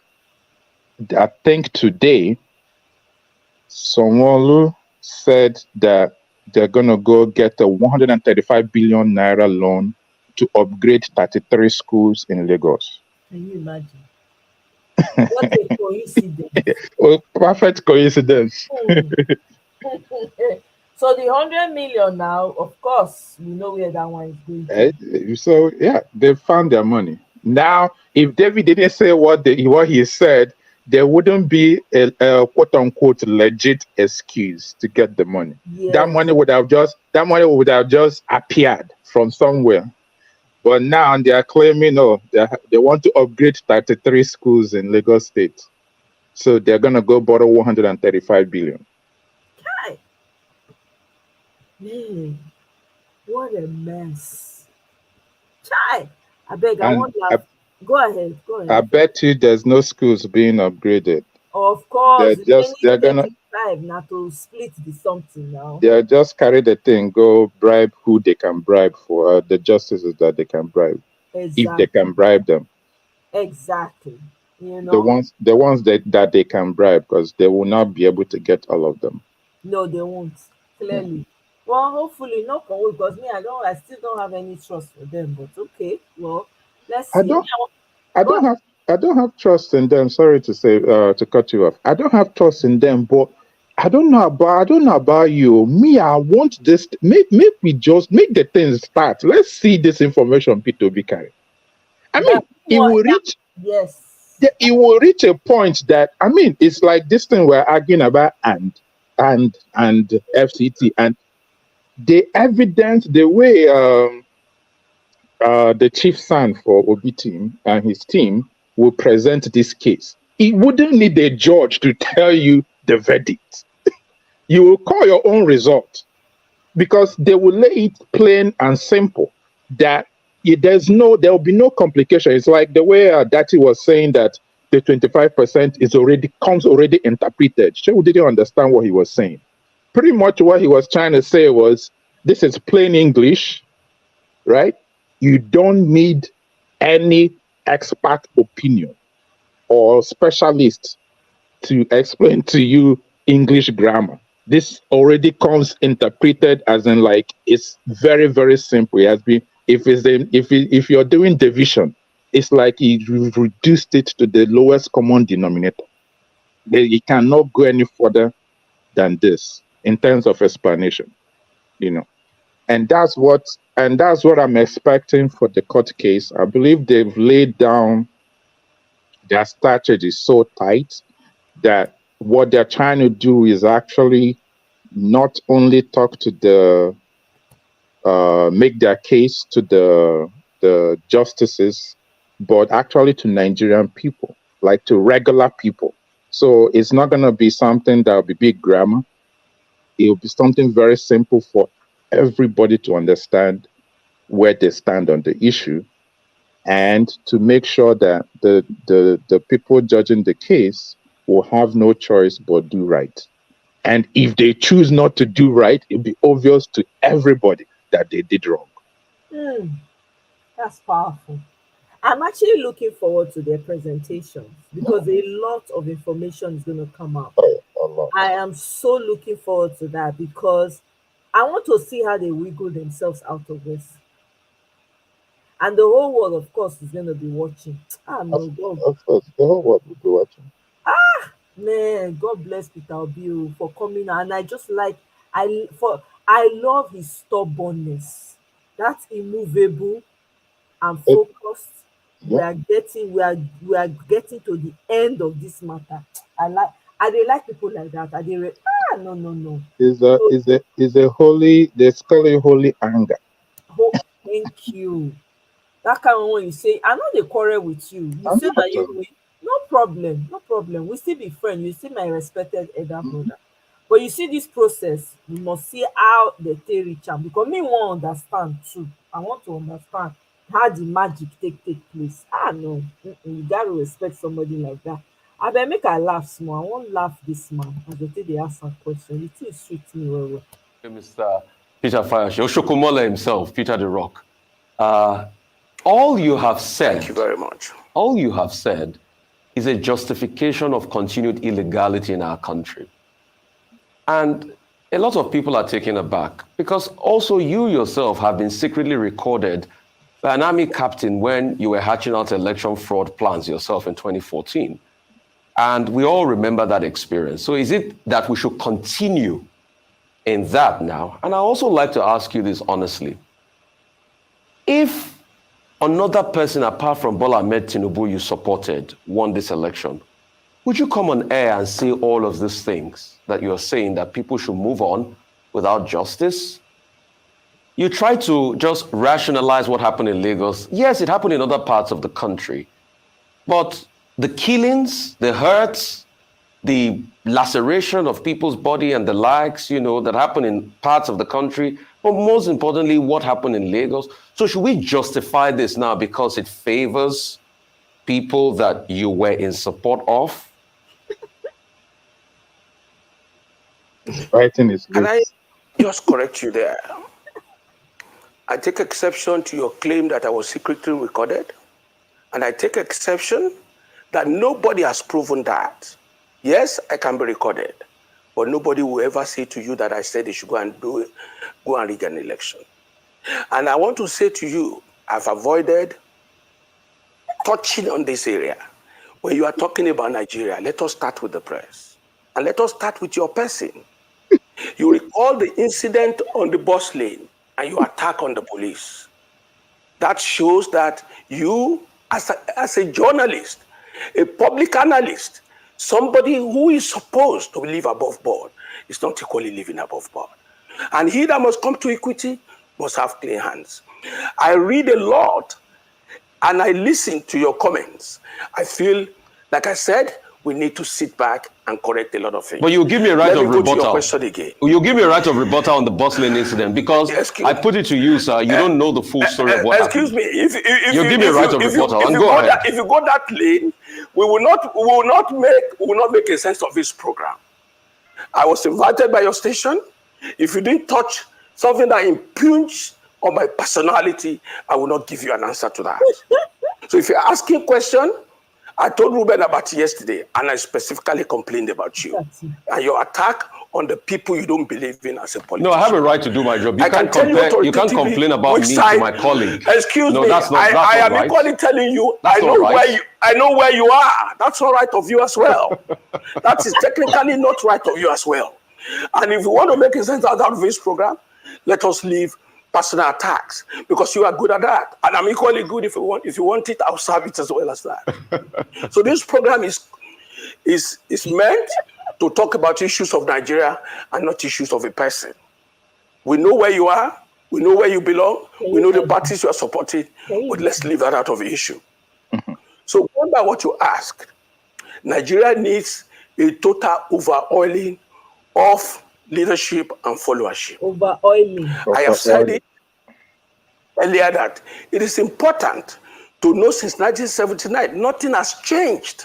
People rushing to court now. Atiku has always gone to court since I knew Atiku as a politician and a contestant.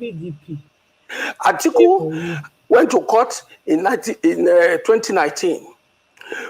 The same judiciary said to the whole world that President Buhari won that election.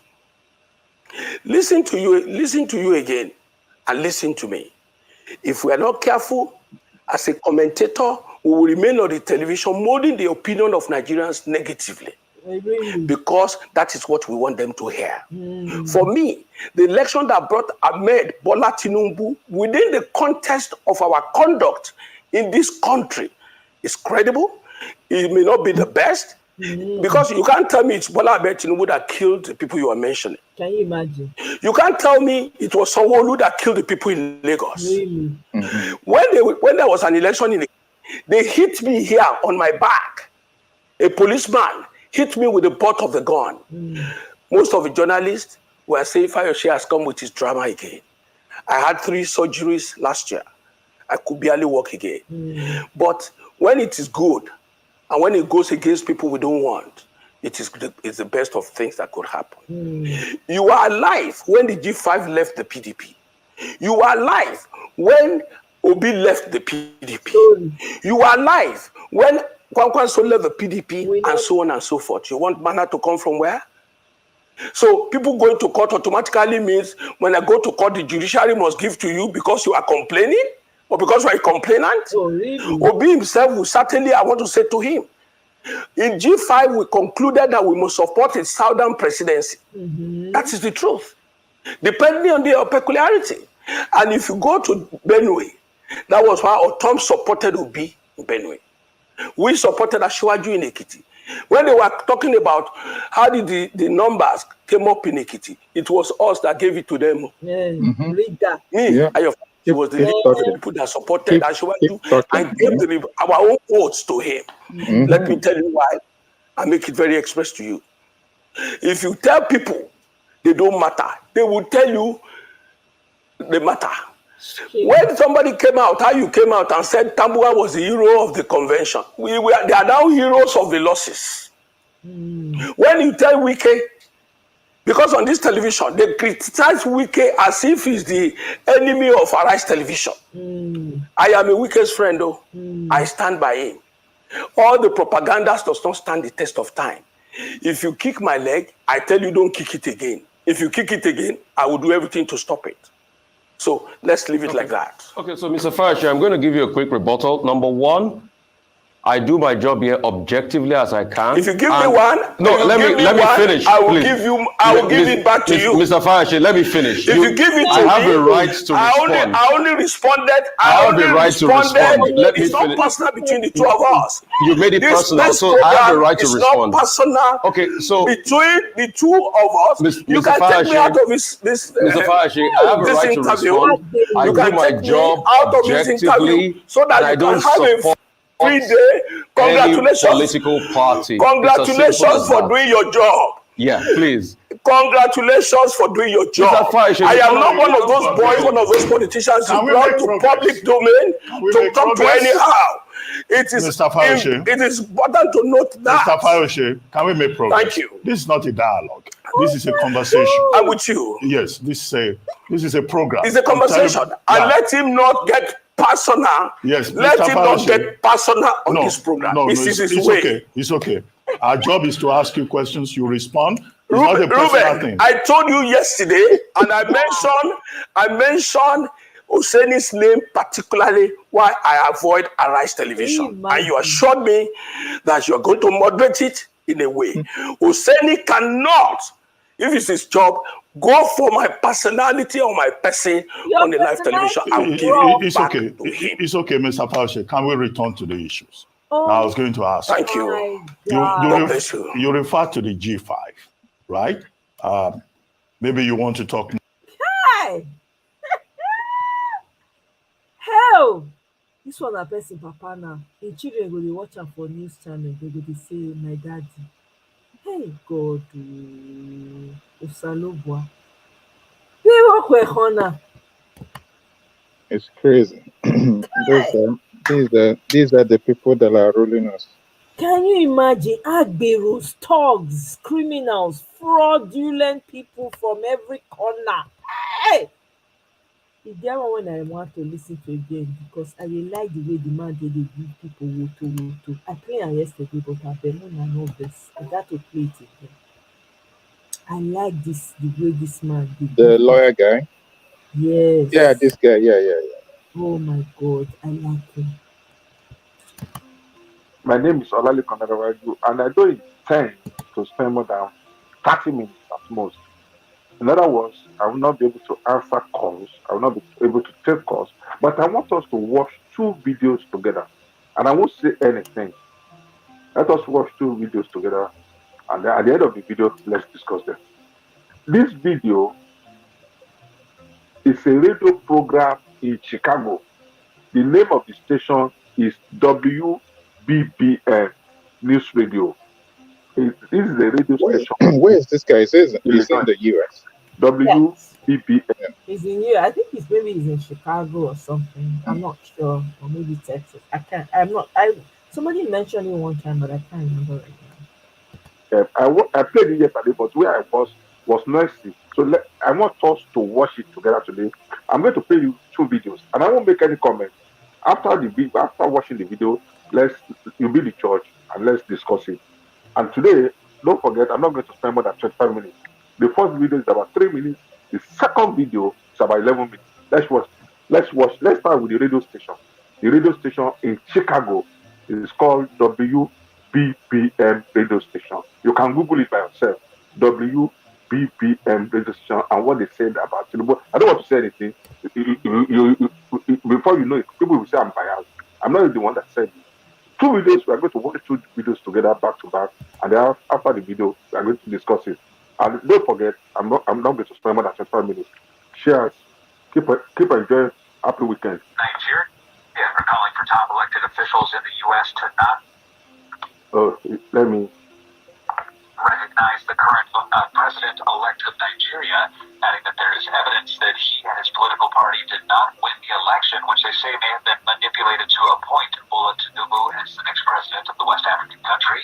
Retired Chicago police officer and first-generation immigrant from Nigeria, Eric Osoji, at Federal Plaza tells WBBM that Tinubu faced allegations of drug trafficking and money laundering in Chicago's federal court, but was allowed to return to Nigeria. Osoji says what's happening now in Nigeria would not happen in the U.S. The president of this country has a drug trafficking record. You will not be the president. You will not be sitting in the White House. So why is that good for Nigeria? The protester said Federal Plaza said that Tinubu used his money and influence to override Nigeria's democratic process, displacing candidate Peter Obi, who they say was truly meant to be the country's next president. 40 degrees like. So that is the first video.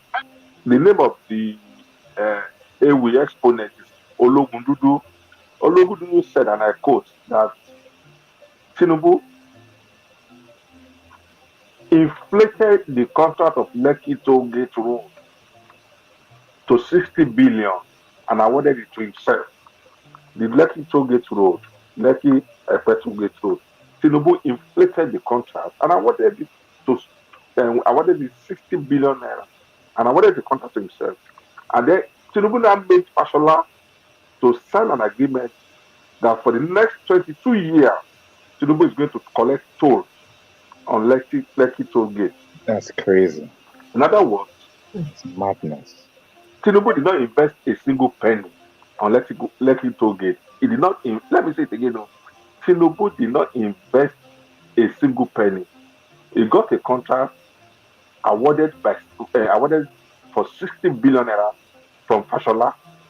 They paid him up front. Out of the money, he constructed the road and then made Fashola to sign another agreement that for the next 22 years he's going to collect toll on that road. Now, the contract was originally awarded to Julius Berger for 12 billion naira. Listen to it carefully. The contract was originally awarded to Julius Berger when they invited Julius Berger to do the quantity surveying and the cost analysis. Julius Berger billed Lagos State 12 billion. Tinubu hijacked it from Julius Berger, awarded it to High-Tech, which is his own company, for 60 billion naira.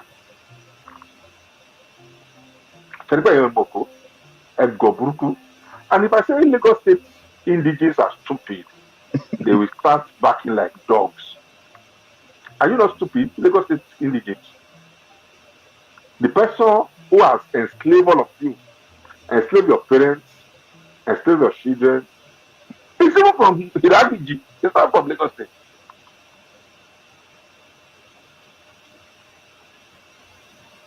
It's from Irabiji. It's from Irabiji.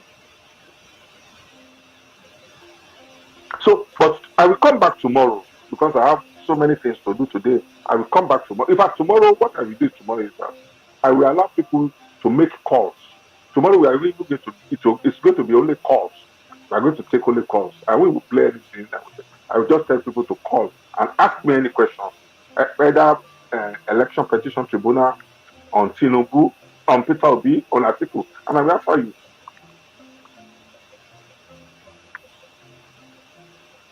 Let me say this clearly. Tinubu can never become president. I'm telling you this. Let him be wasting his time. Okay? Number one, Nigeria is not personal, it's not the personal property of Tinubu. Number two, Section 1, subsection 1 of the Constitution is supreme. Number three, who are the world leaders that is going to support Tinubu with certain incidents? And then number four, there's a movement underground now. I won't say anything. There's a movement underground. Tinubu can never be president. It doesn't mean that Obi will become the next president, but Tinubu can never be president. So, what will happen, I don't know. But I know that something will happen in May 29. But take it to the bank. Take it to the bank. Something will happen on May 29. Tinubu will never be the president. You see, he miscalculated. Tinubu miscalculated. He ought not to have even contested. I'm telling you, he ought not to have even contested. Section 134 is very clear. Section 134, very clear. Section 137, very clear. Section 137, Section 134, the combined effect. In fact, Section 137 has even disqualified Tinubu. So that means Tinubu ought not to even contest. Not to talk of whether he is the next president. He ought to have been disqualified. Section 137, 1A. Because he has dual nationality. He has dual nationality. Let's even take that one aside. Section 137, 1C is there. Section 137, 1J, yes, injustice is there. So Section 137, 1C to the effect that if you are mentally sick, Tinubu is mentally sick. You don't need to be a psychiatric to know that Tinubu is mentally sick. Okay, so based on Section 137, 1A, C, and J, Tinubu ought to have even been disqualified ab initio. Let's go to Section 134. It doesn't have 25% in Abuja. So if you're a supporter of Tinubu, I say this and I say it again, that the most foolish human being I've ever seen on this planet. If you're a supporter of Tinubu, then you're a thief. You yourself are a thief. You yourself, you're a thief. Facts. A thief will always support a thief. A thief will always support a fellow thief. A criminal will always support a fellow criminal.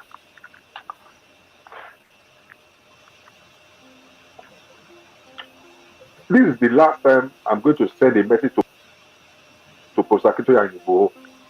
Professor Akintoye, don't come and send people to call us. Professor Akintoye, let me warn you now. Professor Akintoye, let me warn you. I'm not Igboho that you play on the intelligence. Okay? You're a graduate, I'm a graduate. Let's forget about age. Professor Akintoye, don't let me disrespect you. You won't like it. What I will do for you, you won't like it. Let me say it again, if you don't have children who can advise you, I will advise you. Because Akintoye, if you don't have children who are stupid enough not to advise you, I will advise you. Because you are old enough to be my father. Don't push your luck too far. Stop sending people to me. Somebody called me this morning, said it's Taiwo Suleiman. You sent him to me. Don't do it again. Don't. You can play on Sunday Igboho's intelligence. You can play on Koiki intelligence. You can't play on my intelligence. Okay? If you don't know, there's something in law we call Pacta sunt servanda in law is a Latin magazine. Pacta sunt servanda. And I will interpret it.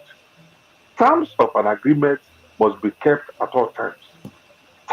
Let me say it again. Terms of an agreement must be kept at all times. Pacta sunt servanda. You promised Yoruba people that you are going to get them Yoruba Nation in 2022. You failed woefully. You did not even have audacity to come and apologize. You told lies. You embezzled their money. And then you are still continuing to, you said you want to continue to be Yoruba leader. Who does that? You don't even have integrity, for success, if you don't know. If you have integrity,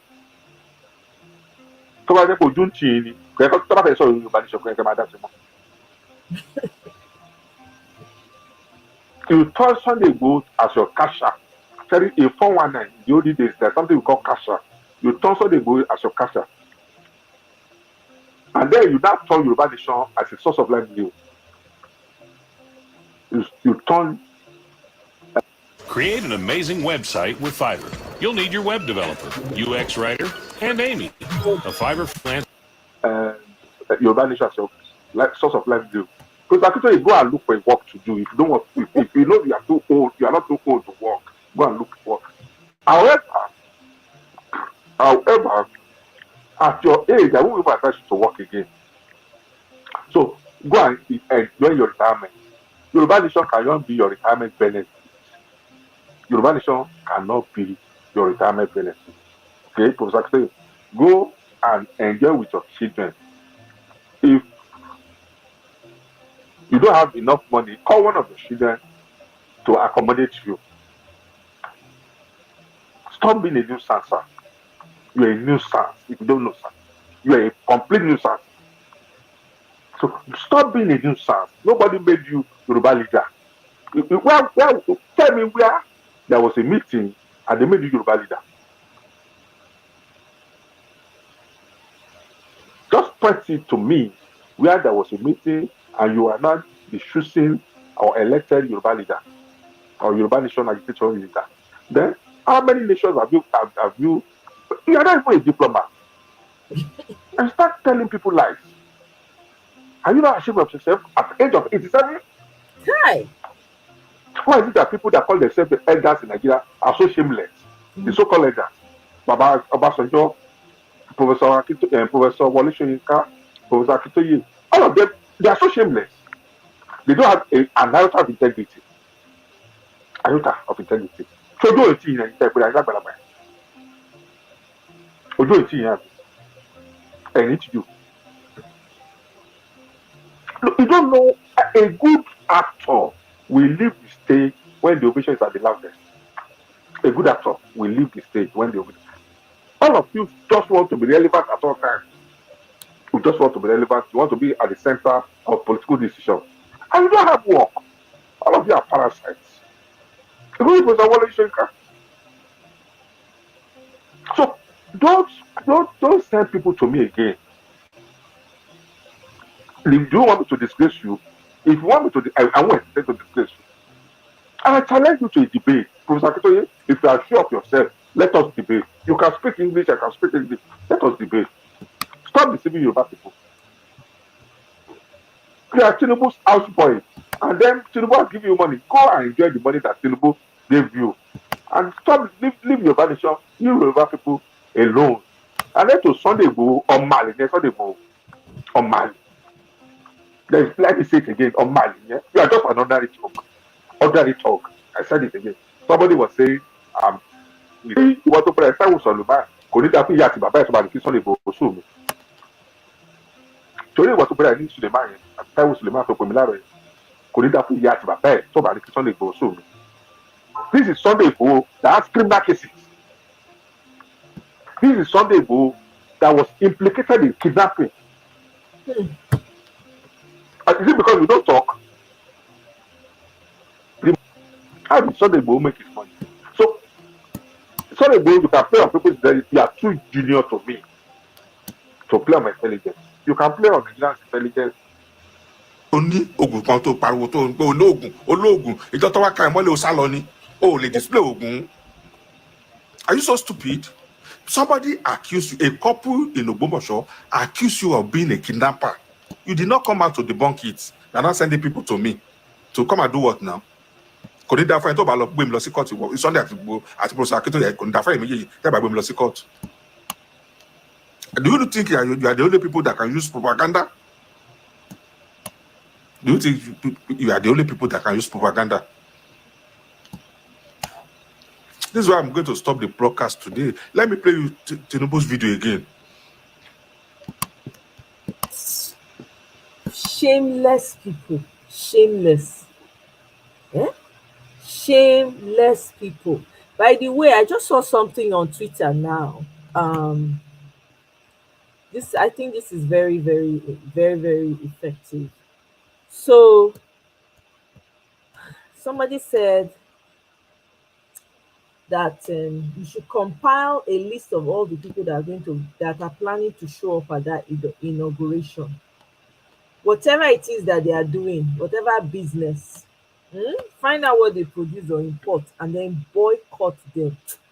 Power of citizens. People don't understand the power they have. Right? You cannot be patronizing people that are complacent in this sham they call election. I'm telling you, you cannot be patronizing them. If you are really, really angry and you're sad about what happened on March 1st, you should boycott these people. Yeah, that's a good idea. I just saw it on Twitter now, and it makes so much sense. You cannot patronize them while they celebrate with those who stole your mandate. It means they are in support of the tool they're using to suppress you. So why would you continue to support them? Why would you continue to do that? These people need to feel it where it hurts, because we're not for play, man. It's time for you to show your power. I'm telling you, one citizen alone, all these people that are you guys, you run after me. I know Kumadi, I know they are not sending any Bitchy or Briti or whatever they call themselves. All the so-called elite group, whatever they call them, all of them, they are all complacent in your suffering. Why patronize them? Why even follow them? You have the power to unfollow these people in their millions. Let them go and buy, let them be buying their subscriptions. Let them go and be buying followers. I'm telling you, this is the time. If you're a citizen and you patronize all these people, they are going to compile a list. Let me even see if they have a list yet, because Twitter, they are very fast. While they are talking, somebody don't they might have a working list, but until that day, when camera will be panning around and you see who is there, that's true. Then unless if somebody has inside information on the invitees, right? Yeah. Because definitely, obviously, all these things are planned ahead. It's a big event, right? Yeah. So obviously they have an invitation list already. If somebody have their hand on that list, then maybe they can publish it, and the boycott can start earlier than. Because you see, they already, they put out the list of the invitees, though, right? Because they have to send them. Or did they say they were going to keep the invitation secret? I don't know if they said they were going to make the invitation secret, but if it's not a secret, you know them already. You should boycott. See, now they're saying the rich men and women who will attend the inauguration got rich from your patronage. The salt, the sugar, the pasta, the cement, the noodles, the bottled water, the drinks, on and on and on. You consume daily, put billions of naira in their pocket. The least they can do is condemn your oppressors. They have deliberately refused to speak out for you. They don't care about your interests. They don't care about your feelings as long as they get rich and more connections from the government that has rendered you poor. Protesting is not just about charging to the streets. Man, talk about this General Oluchi, Omo, I salute. Man, you be real distinguished field marshal. Are you kidding me? You can protest in your home by choosing not to patronize them. If they get TV stations, you boycott the hell out of those TV stations. You refuse to watch them. It is your money and you can buy from whoever you like. Get angry for once in your lives. Oh boy, I need to share this. Wow, this is powerful. You don't need to hit the streets. You can even do it quietly at home.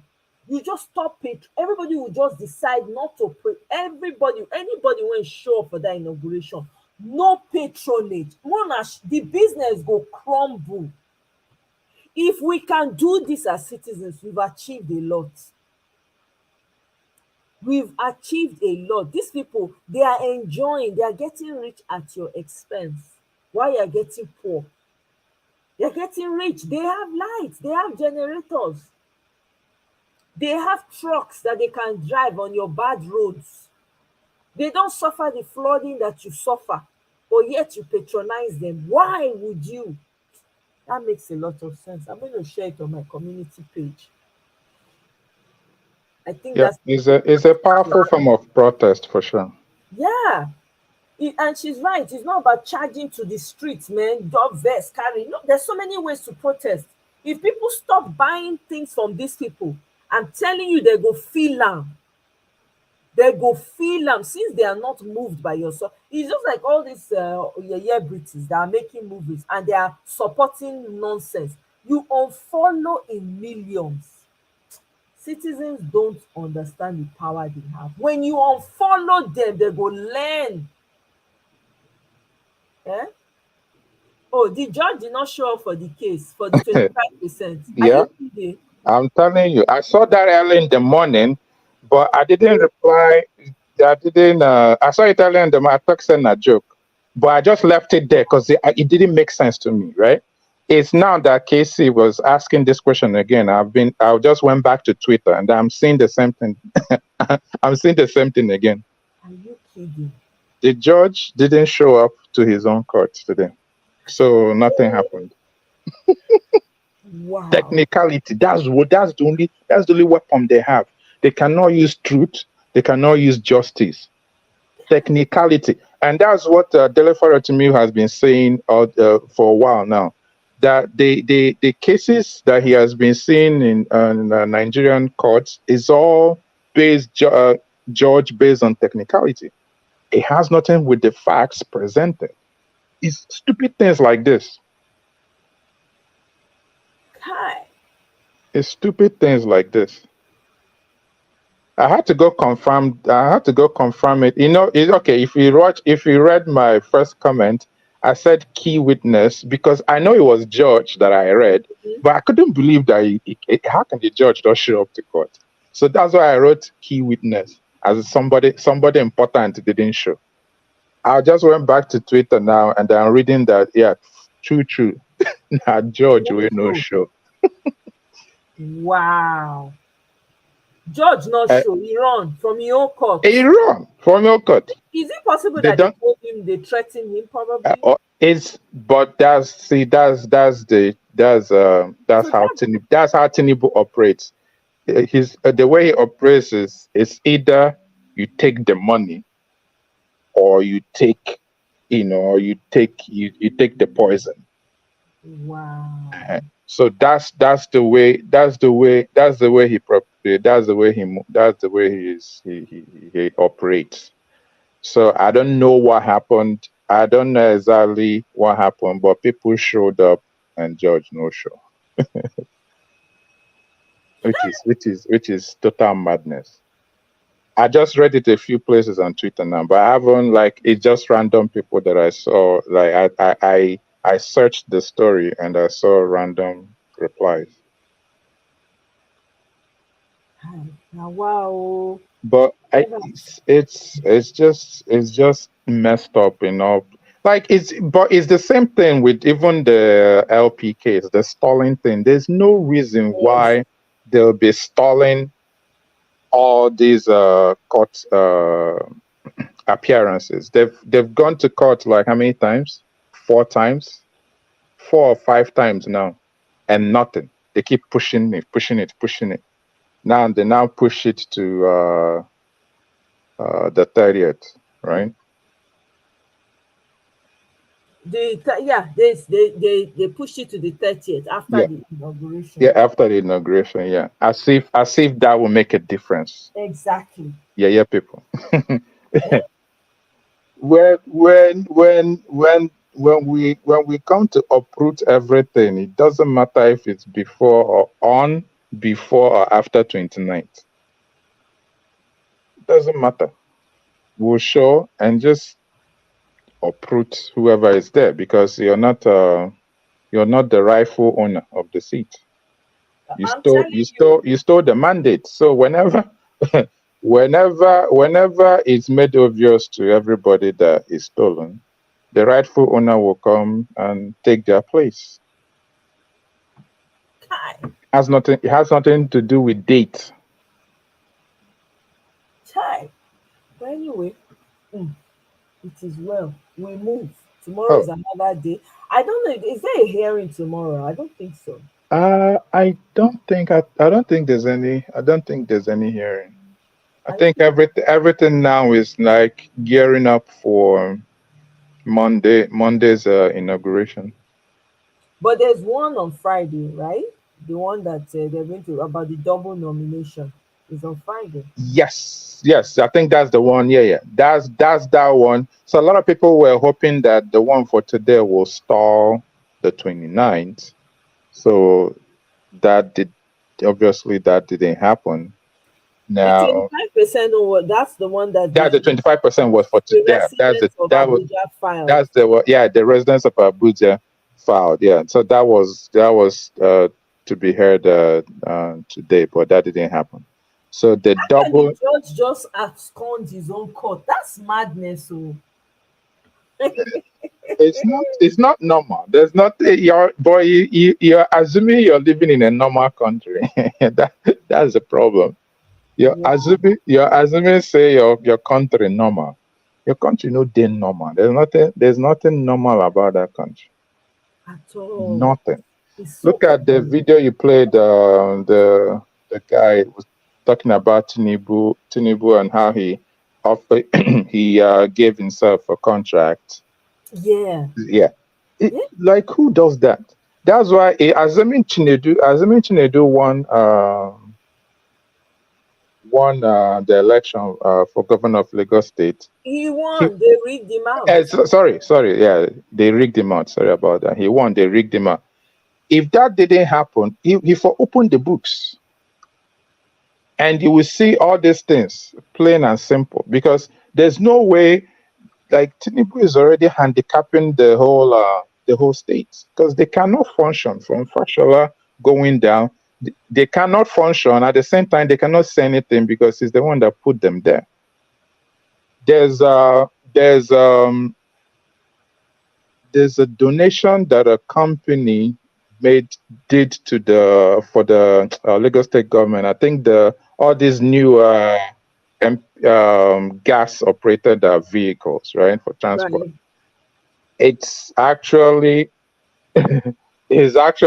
Tinubu's company that donated the buses to Lagos State. Wow. Yeah. Hey. It's one of his shell companies. Can you imagine one man? I don't understand how one man can just lord it over a group of people. Just turn everybody. He found the people that could do his bidding for him, and he just put them in place. He positioned them, put them in place, so that when he leaves, everything that he established, all the evil and satanic deeds that he that he had in place as law, will stay established. Hi, God forbid somebody will just have that much influence over somebody's life. No. And these people have their children. But if you're for sale, then you can sit down and and price your soul. You understand? But all this, we just find somebody that has for sale sign on them, and that's it. That's all you need. There are many people that he tabled that offer to that didn't take it. Exactly. No, that's true. We have to. That's true. We have to remember there are people who will not take it from him. Yeah. There are many people that didn't take it. There are people that are fighting him. There are Lagos people that are still fighting him till tomorrow. So I wouldn't say that everybody's folding their hands and just watching him run amok. It looks that way, because that's the situation. But people are fighting back. The little that they can, unfortunately, is not enough. Like, it has to be a more forceful and drastic reaction to the status quo. Because as it is now, to be honest, me, if I'm looking at the situation, I just, how person go there inside abusive relationship, then all of after a while you now start vexing for the victim. Like, I mean, like, what are you even doing? Like, can't you fight back? Can't you punch back? Can't you stab this person? It's like Kanye West blaming the slaves, saying it's a choice. That's true. Because I understand where Kanye is coming. I'm not supporting Kanye in his in that whole talk, because that's just stupid. Yes. But I can understand why somebody can reason that way, because there's I mean, like, if you sit down and think about it, and the amount of hurt that somebody would take, at some point you'll be wondering, can't this person just retaliate, like, fight back? Well, fight back. Yeah, that's slavery only. I get it, but you also have to understand the language barrier. Most of these people didn't know how to speak. I remember for Nigeria. But go ahead. Yeah, sorry. But there are some points they learned how to, they learned the language, and a lot of stuff that was done had nothing to do with language, right? So they were the ones that were doing the cooking, so they can poison the food, which they did.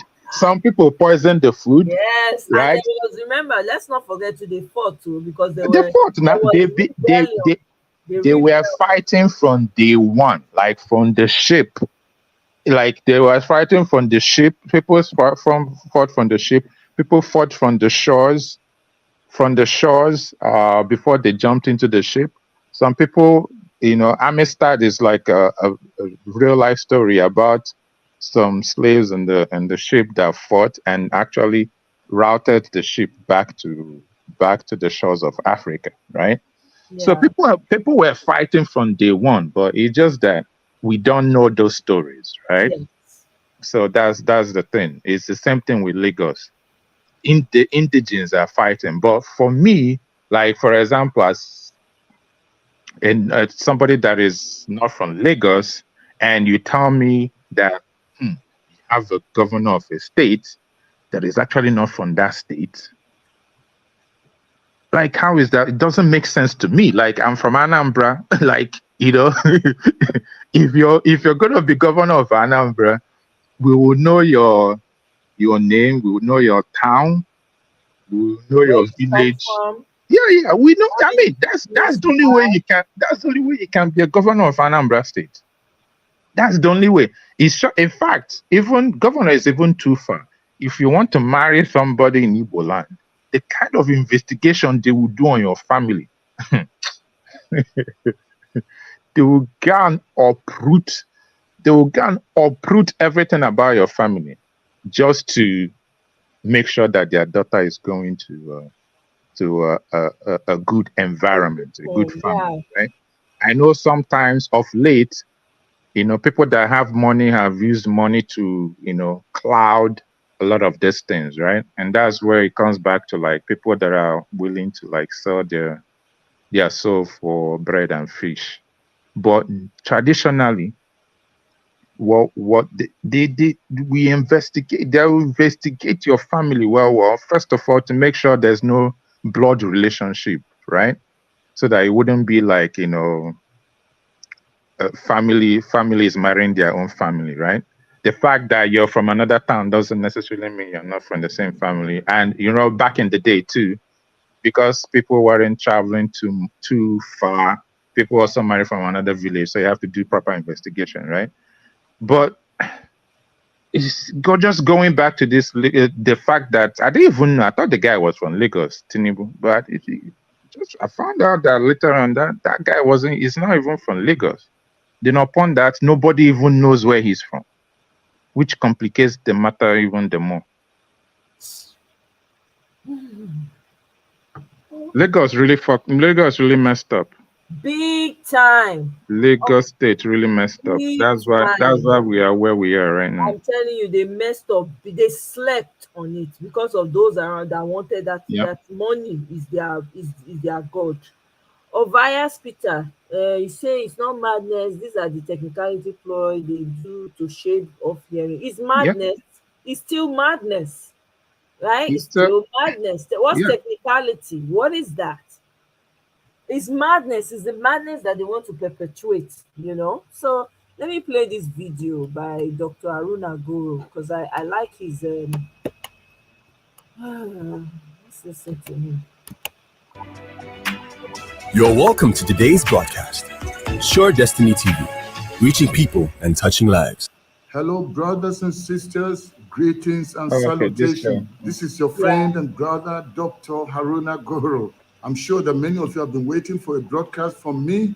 God is up to something, and I'm sure we are all expectant, waiting to see what's going to be happening come the 29th of May.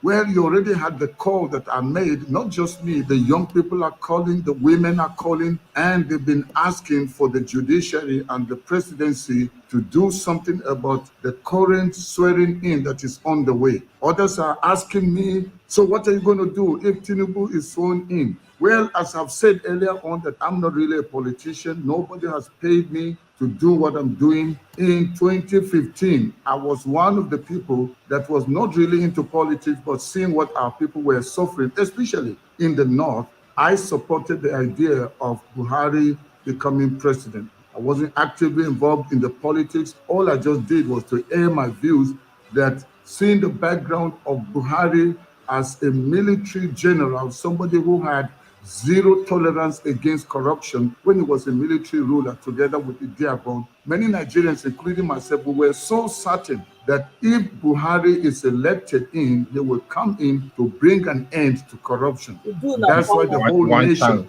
North, South, East, and West, rallied behind him to bring about that regime. But we know, I don't have to go back memory lane. It is still very fresh in our minds what we have suffered as a nation these 8 years of Buhari's regime. And I don't know if you are prepared for another 4 years. Basically, what is about to happen is an extension of Buhari's regime under the hands of a worse president, and that is Tinubu. I'm not the only one saying this, and I know that a lot of people that have a stake in Tinubu's presidency, a lot of people that have vested interest in Tinubu's presidency will go up in arms and say all kinds of things, all manner of things. No, that is my man. No, Tinubu is my man. But behind their mind, they know why they're supporting Tinubu. They know why they want APC to continue. It's not because they have the interest of Nigerians. It is because of selfish, personal interest. That's why they are asking. That's why they're demanding. No, Tinubu must be sworn in. Tinubu must be sworn in. And some of these people are the ones that have benefited from the wicked regime of President Buhari, and they want an extension. And as many people have been saying, it's going to be worse than what we have seen during this Buhari's regime. So you ask me, so what are you going to do when Tinubu gets sworn in? People like us that have been calling for change, we're not doing it for personal reasons.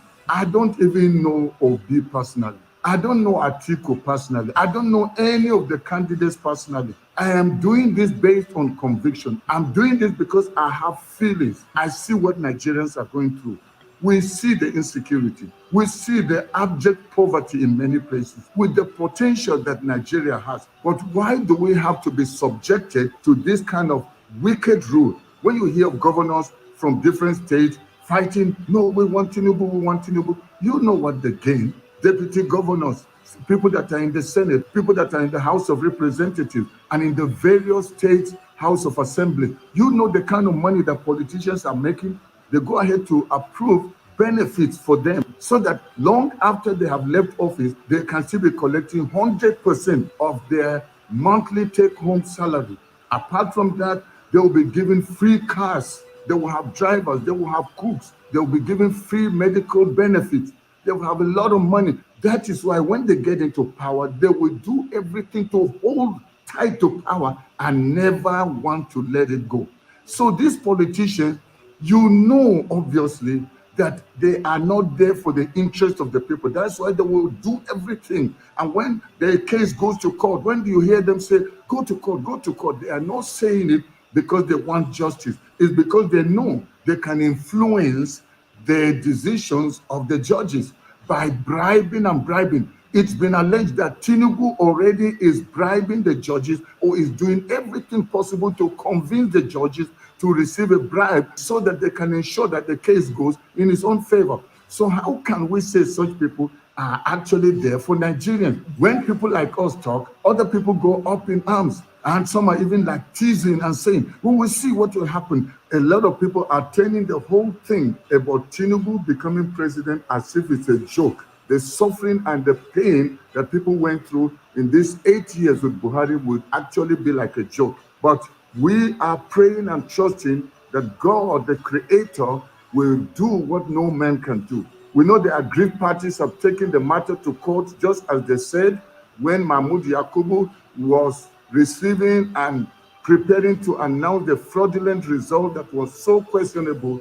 He had promised the people that he will receive the results in, then they will cross-check it before he announced. But while people were in bed, he went ahead to announce the result. And now you can see from the body language of INEC that they have a lot to hide. If you are so sure of the result that you announced to Nigerians, why are you refusing to release it to the lawyers of Peter Obi? And they have been asking for this result. You've been refusing and refusing. That's why a lot of people are suspecting and they're saying, no, it's obvious that Mahmoud Yakubu and INEC were working for Tinubu, were working for APC. They were not independent as they are supposed to be. They're supposed to be non-partisan, but they made themselves to take side. They've taken side. An opportunity in court when they are supposed to come clean, but they are still doing hide and seek, hide and seek. Any little thing, they will say, no, they tell the court not to allow this. They are becoming as if they were also candidates. So was Mahmoud Yakubu also another candidate? It looks as if INEC, instead of coming to defend the result that they declared to Nigerians, instead of coming to defend that, they are trying to defend APC. That is why people like us have been calling that something is wrong. Some Nigerians are so naive and they just say, no, I don't believe so. Tinubu is the real winner. You people should just accept defeat. And they say, why should number 3 be fighting when he's even number 3? Atiku is number 2. And Atiku is not fighting the way Peter Obi is fighting, the way the Obedience are fighting.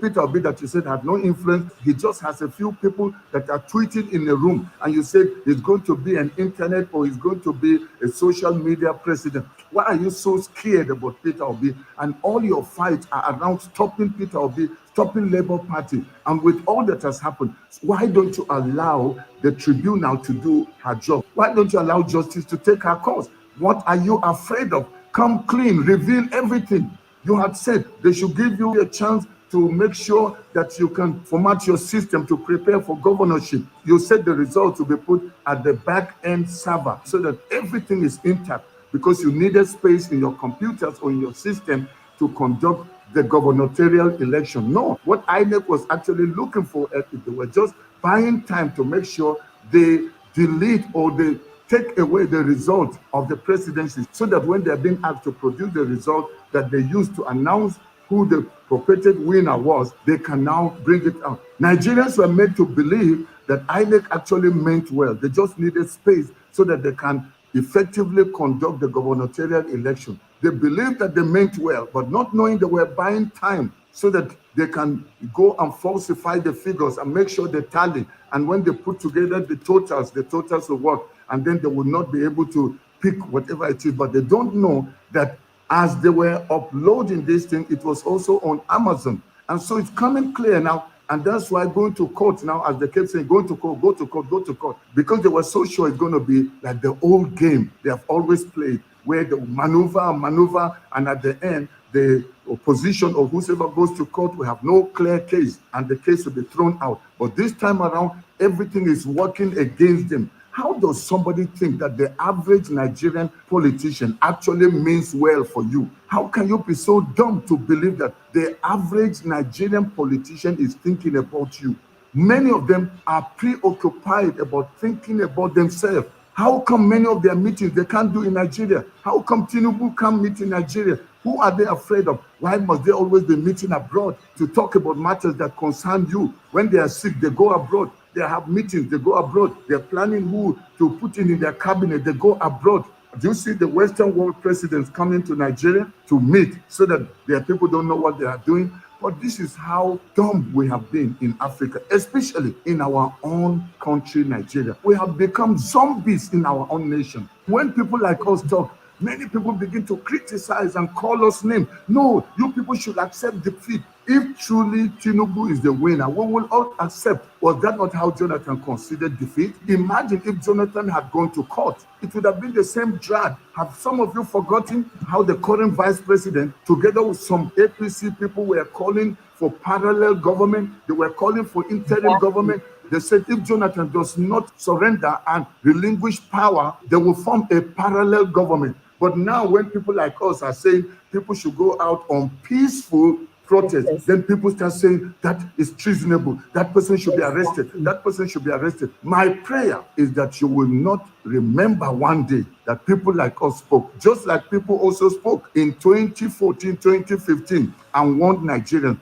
Just as they spoke in 2019 to warn Nigerians against the reign and the rule of tyranny and wickedness by APC and what Nigeria has suffered in their hands. And many of you gave a deaf ear and you didn't care. Probably because of what you know you are gaining from the broken, wicked, evil, diabolic system. You know what they have promised you. That's why you will believe these people and still be fighting for Tinubu. Now, the question people are asking me, okay, so what will happen? Tinubu will be sworn in. Tinubu will be sworn in. I have given my advice. I've given my warning. Not just me. Many people have done the same. So it's up to you, Nigerians. If you want to continue to suffer, it's up to you. These politicians will continue to milk you out until you have nothing left in you. But this is an opportunity to take a stand in defense of true democracy. And I have been begging, people have been begging the judiciary to do the needful. Now, there is a case in court concerning double nomination of Shettima. And we are hearing allegedly that Tinubu again is trying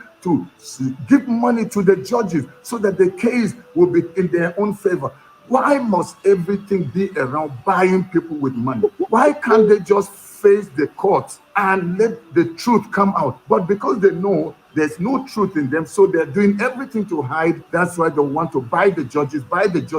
But please, I beg the judges, the ones that are sitting in the tribunal and the ones that will be over the case that is before them concerning the double nomination of Shettima, please let justice reign. The Chief Justice of Nigeria promised that it will be transparent. I hope it is not the kind of assurance that Mahmoud Yakubu gave to Nigerians. Exactly. People came out to vote thinking that people's votes will count, but we know what has happened. So please, going forward, I am calling upon the judges, please do the needful. Remember, it's not just about money. It's about the lives of innocent Nigerians that are suffering. Don't sell your conscience.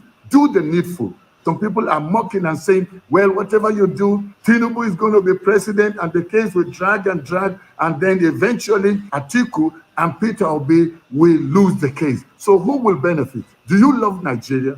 Do you care about what people are going through? Not long ago, a lot of people were kidnapped. A lot of people were killed in Plateau, killed in Benue, killed in Kaduna. Is that what you want to continue? One day you will remember people like us spoke. It is said you can take a horse to the river, but you can't force it to drink. So Nigerians, it is still up to you. Stand up in defense of your right. People like us are still optimistic. We still believe in a new Nigeria. We still believe it is possible for things to turn around. This is our window of opportunity. We shouldn't let it pass us by. It is time to rise up, join our hands together, forget our tribal differences, forget our religious differences, forget our sectional differences. In fact, forget the party. Let's now think Nigeria. I want to say a very, very big thank you for taking time to listen to this video. Want to salute all of you that have been standing out there, the people that have been coming out to protest, the people that have been airing their views, speaking fearlessly. You've been doing that not for what you will gain, but for the sake of seeing the birth of a new Nigeria, where the son and the daughter of a nobody can become a somebody. That is possible. You and I can make it happen. I want to say a very big thank you for watching this video. I want you to share it with Ewo kene Adame o abi how dey say dey talk am for Igbo. Ada o, good night, sleep tight o, our wifey. Dream of flowers, perfume, scented something, and if Kene make any noise. I take no. She like flower.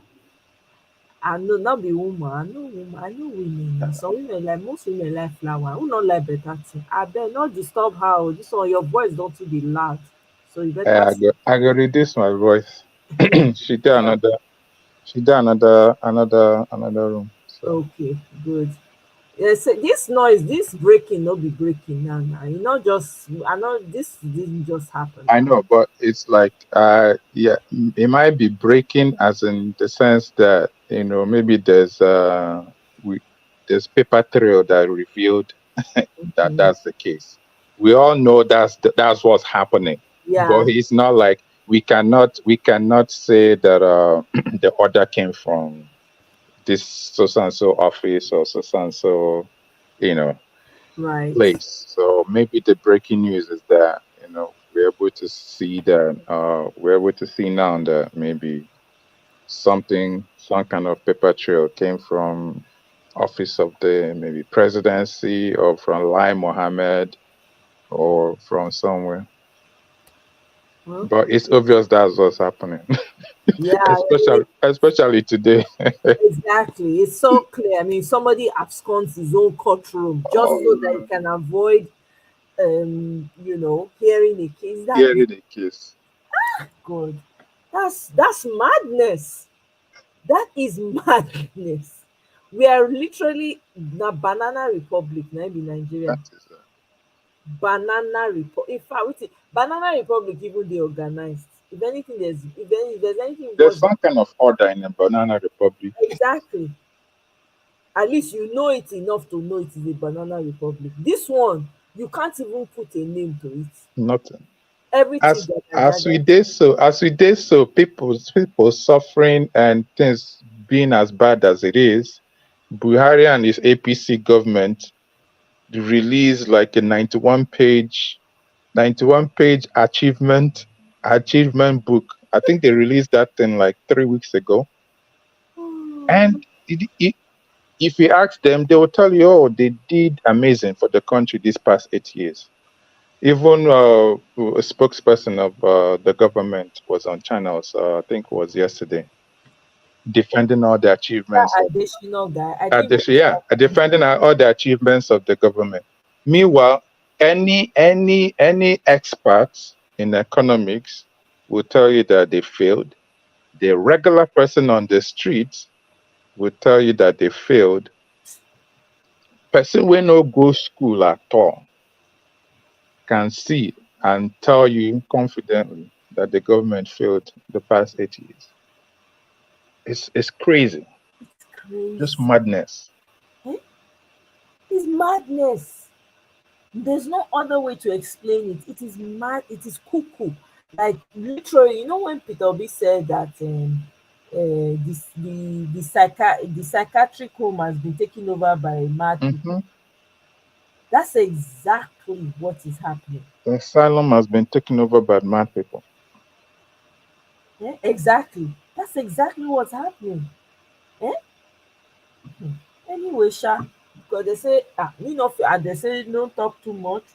People have plans. Thank you so much, Michael, in case you're hearing. you know, and there's so many. I know that things are probably happening that we're not privy to, but I personally know that we cannot continue like this. Oh, definitely. We cannot we cannot continue like this. And there's definitely plans going on. Like I said, people are revolting, right?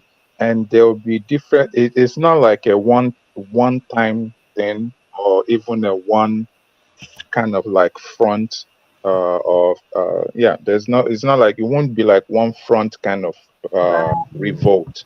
So it wouldn't be like going to the street, just like you mentioned earlier. From the Twitter feed, people like gonna hit some, business owners in their pocket, right? So there'll be like protests like that, plus, other formal protests that will take place in the court, not just this P2B thing, but there are other court cases that are also coming up about this whole situation. It's crazy. We can't continue like this. We certainly cannot. This is not normal. It's not normal. We can't leave it up to these crazy people because they say they are crazy. We just hands off. No. We have to take it back. It belongs to us collectively. Collectively. Never again, no. My thing is that I hope that as Nigerians, I know there'll be people who will never learn from this until it actually shows up on their front door. I know, right? But for those that their eyes are opening and they're seeing all these things, I hope that they don't forget the suffering. That's my biggest concern in all of this. Because it's a big concern because we know how to adjust. We are specialists. We are specialists in adjusting. And we forgive too easy. We forgive too easy. Like, open our arms, strangers will enter, take whatever they like. We just allow them run all over us. Yeah. We can't do this. If South Africans South Africans by now, they don't carry knife come out for street though. Exactly. Like their power cry. Julius Malema did. I haven't watched it. I only saw clips. I need to watch that interview. He did hard work. BBC had talk interview. I have to watch it. Is it a recent one? He did it yesterday. I only seen clips, but the way they answer this BBC guy. The guy not send. Oh my God! If you see his response, just ordinary power crisis. P2B brought it up during campaign. That South Africa, with all the megawatts that they are generating, they are going through what they termed power crisis, as in like they are not generating enough, although they are generating way more than we're generating, but they've already declared a crisis. So Malema was actually saying that as it is right now, that his wish, actually he knows that the grids are going to go down, and once the grid goes down, there will be chaos, and he wants everybody to be on the streets and to protest to make the government do the right thing. You understand? But for Nigeria, we're only generating did they say 3,000 watts or 30,000 megawatts or whatever they say we're generating, which is nothing, obviously. On that, National Grid feels like every other week. National Grid is failing. Meanwhile, nothing. Government is not saying anything. There's no crisis. There's no urgency to fix the situation. The only thing they did was last minute when Buhari said, the states can now generate their own power. But this is like just, you're already leaving. You just announce it. I don't think there's any policy in place apart from just the fact that you can now go and source your own energy. But at the same time, I'm sure he didn't put in I don't think that he's giving any states any loans, right, to actually implement this. I'm not sure if there's any partnership from the national level with the state to make sure that these things happen. It's just that, oh, you can go and source your own energy. It's a good step forward, but at the same time, it's not substantial enough as far as I'm concerned. There are many states that can generate their own power. Yes, they can use gas. Enugu State has a lot of coal. I know coal, they say, is dirty energy or whatever. But I mean, at this stage, we are all desperate. So if it's coal that you have, and you can use coal to generate electricity, you might as well do that and save your state, and make your state more productive. Because at the end of the day, that's what it should be. Julius Malema does not suffer. Malema doesn't joke. Another clip I saw was he said the way he is. No, okay. They were talking about Russia-Ukraine war. So he reminded the British guy of Mandela's comments when I think it was Ted Koppel was interviewing him back in the day about Cuba, how South Africa is supporting Fidel Castro, and Mandela told him that you don't expect your enemies to also be our enemies. Yes, yeah. I remember that interview. Exactly. So yeah, Malema reminded the BBC guy of that statement that Mandela made, and told him that left for him, Julius, that he will arm the Russians against Ukraine, because Russia is fighting imperialism. because he's seeing how US and the West is supporting Ukraine against Russia. So he's saying that he will arm Russians to fight Ukraine. He doesn't care, man. He will speak the truth according to how he sees it. You might not agree with everything that he says. Yeah. But I like the way there are certain comments that he makes that will let you know that he's a Pan-Africanist. Yeah, he doesn't pander. He doesn't pander, and he's a Pan-Africanist, so he wouldn't go against African countries, right? All his statements are against the oppressor, right? Yeah. So he'll be the first to remind you of what Nigeria did for South Africa, during apartheid, and how we came to their aid and things like that, right? But I respect him. I respect his stance. it's cool. The only part I don't like is like he's flashy. He's very rich, right? Oh, like he lives lavishly, yeah. Oh, okay. Yeah, he lives lavishly. But that's like a lot of people, yeah. Even their pastors over there too, like their lifestyle is like crazy. Oh wow. Yeah. Yeah, I didn't know that. I don't know much about his lifestyle, but I know he's very vocal. I like what he says. I like how he says it sometimes, And some of the clips I've seen, he's very in your face. He's unafraid. Yeah. He's bold. And we need a lot of African leaders that are like that, honestly. Maybe not exactly him, but we need someone that will protect our interests, especially as, Africans. I know, because we don't have. We don't have. There's no leader of that caliber at all. Yeah. I don't even remember the last time we had somebody like that. People say Gaddafi, but Gaddafi was not I don't know. He tried. Gaddafi tried, but also, at the same time, I won't be too hard on him though, because at some point, even though you're helping people, but you also be selfish, That's true.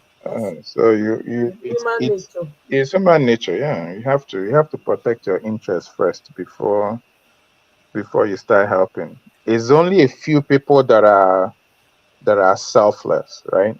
Yeah. Like somebody like Thomas Sankara, we know that one will remove his shirt and give you, right? but not everybody are like that. Well, that's true. And for what's his name? Gaddafi. Gaddafi was at one point he was actually supporting the North in Nigeria, northern Nigeria, that he should encourage them to rule, to take over. Of course, now, because the whole religion thing will always come in play. Yeah. A lot of them will go religion over country. It's not even easy. It's an easy decision for them. Right. So that's why you will have all these infiltrators from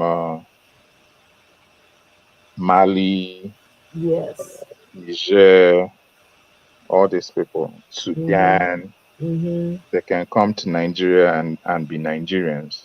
Yes, that's true, because without the religion aspect, it's religion, yeah. And they welcome them from that end, because to them it's the religion that's first before anything else. Yeah, it's religion first before nationality. Yeah. Yeah, that's very true.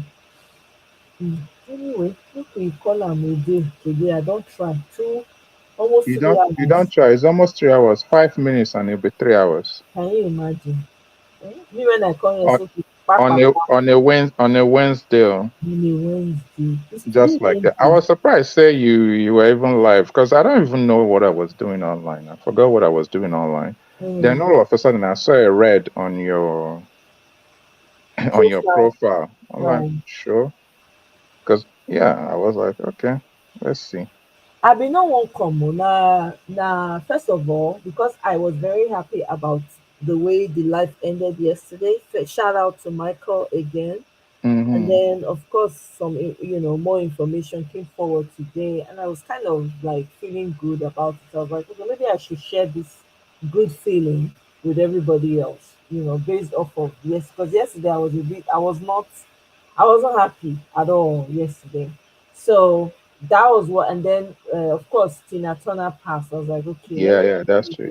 Yeah, use the opportunity to come and give and honor one of my very favorite legends, simply the best, Tina Turner. She's better than all the rest. Better than all the rest.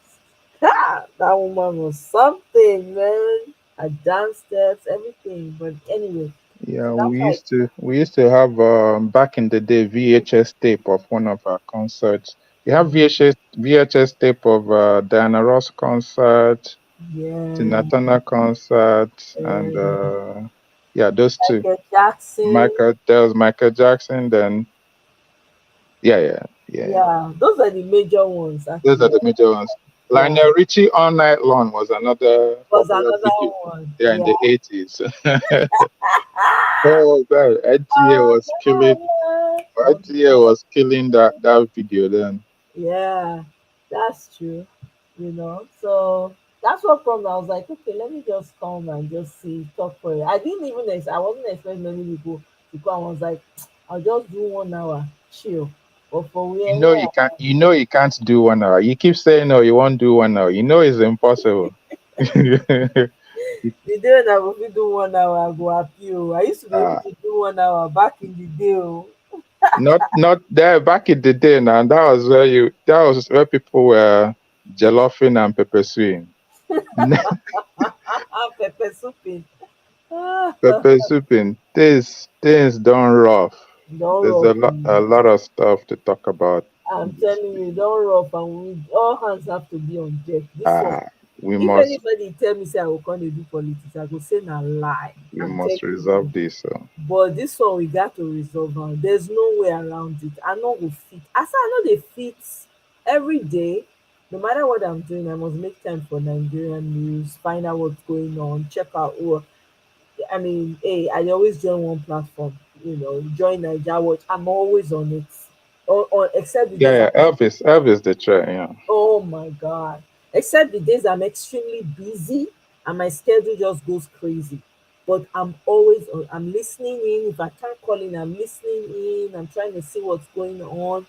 I don't know how it be for some people though, but this our country, it requires full attention at this time. I don't know how people who are Nigerians can turn their eye. I don't know. Everybody's different, and I'm not in any way calling out anybody that's not doing it. You know, I know how I feel about it, and I know what I want to see. You know, and for somebody who really wants to really go back to Nigeria eventually and really eat mango under the mango tree, it's very important to me. We have to get it right. There's no way around it. You know, gas, you want to stay outside of the country. That thing still there inside you. Yep. You know, you have to. If you not fix your own, how? It be like your house rough, dirty, everywhere they smell. You not clean am. How? Na person go come from outside clean am. Best believe if they are cleaning it, they're gonna take it from you. Yeah, by the time they are done cleaning, you know, yeah, they might plant something there or take the house from you eventually or something. Yes, and they're gonna see the germs that you have that you didn't bother to clean. In the process of cleaning, they're gonna see the germs. They're like, wow, this person, this girl get this babe get this thing. Wow.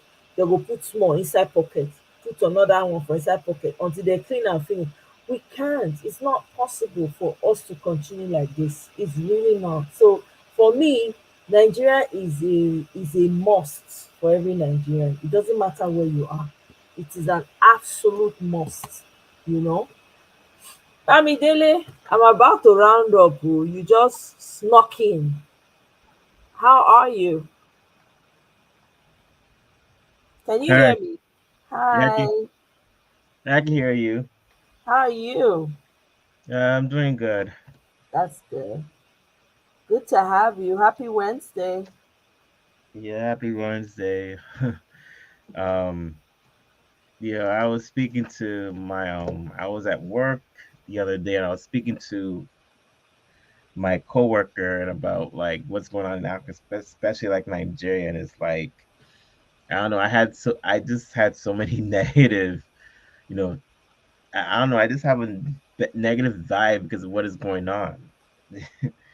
And it's like the cycle of, you know, bad leaders are going to continue. And it's like, you know, I feel that, you know, we need to go, you know, we should go back to fix it, but it's like we just really don't know how, because it's just like I don't know, the country is just so stagnant, and it's not, and I know it stems from all from colonization. It's just like, why did the British and the French, why did they come to Africa to steal our resources? And it's like nobody doesn't want to go back home because they fear that, you know, they're not going to be treated like human beings. And you have all these leaders that don't care about developing the nation, but they care about their family, their friends. So it's like you don't even I don't even know what to say or what to even think about Nigeria. I don't know. Well, first of all, we're still working on it, and the country is going to get better. You know, there's an emphasis on the way we see the country and what we say about it, because whether we like it or not, we all have to be involved one way or the other. I mean, you don't have to go back. I'm not going back right now with the mess there's no insecurity, there's no light, I can't deal with all those things. I'll be lying to myself if I say, oh yeah, I'm going to approve myself right now and go to Nigeria. It's not going to happen because I can't function in dysfunction. I can't. You know, I tried it. I moved back to Nigeria 2012. What am I saying? 2008. I moved back with intentions of staying. But boy, I could not. The mindset, the way people thought, the way they did things, the slow way people did things. You have a solution. You are like, here is the solution. They hate you for it because you have the quick solution, and they're wondering, and they're looking at you like, who does she think she is? You know, there was I dealt with a lot of them, for lack of better words, haters. I'm telling you, I could not function. No light, you know, it was a mess. Insecurity it wasn't that bad at the time because I I could go anywhere. I drove myself to a lot of places.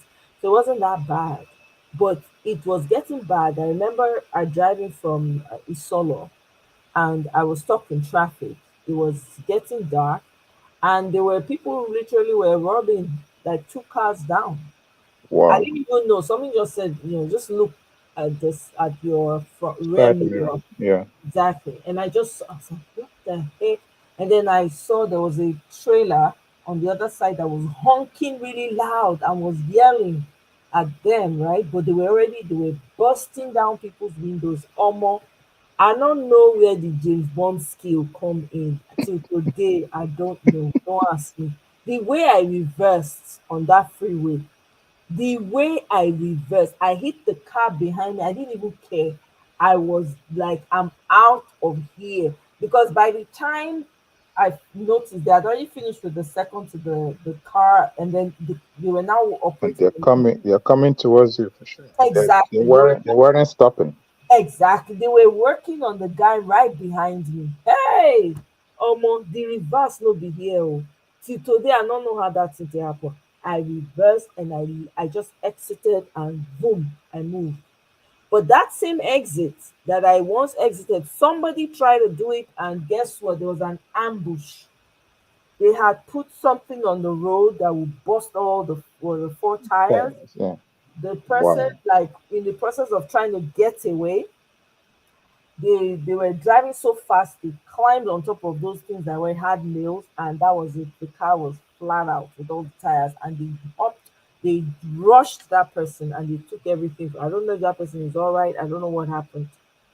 When I saw that experience, was like that was to me was just too much. I was done. I was like, oh no, I Yeah. can't. It's enough. It's enough to alter somebody's course in life. I'm telling you, I was like, I can't. This is crazy. This is madness. I said no. I know go fit. And on top of the fact that people won't even let you, the solutions that you have, they won't let you bring those solutions because they're looking at like, who do you think you are? You think you know it all. There was that. It was madness.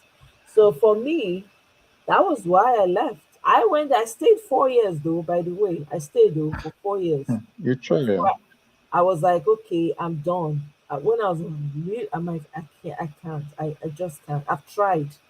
I've tried. No, I never ready. But it's I just never like, ready. but with me, it seems like,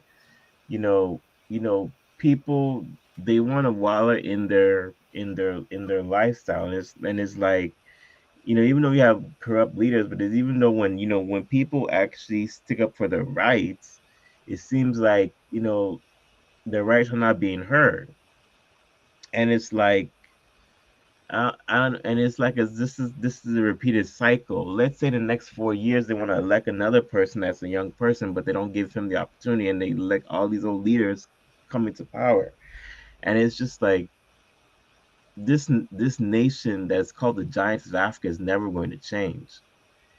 And I was speaking to a couple of Ghanaians, and I was telling them that I feel that your nation is even better than my nation, Nigeria, because like your nation, you see African Americans going to Ghana to do business, but do you see any African Americans going to Nigeria to do business? No, hardly ever.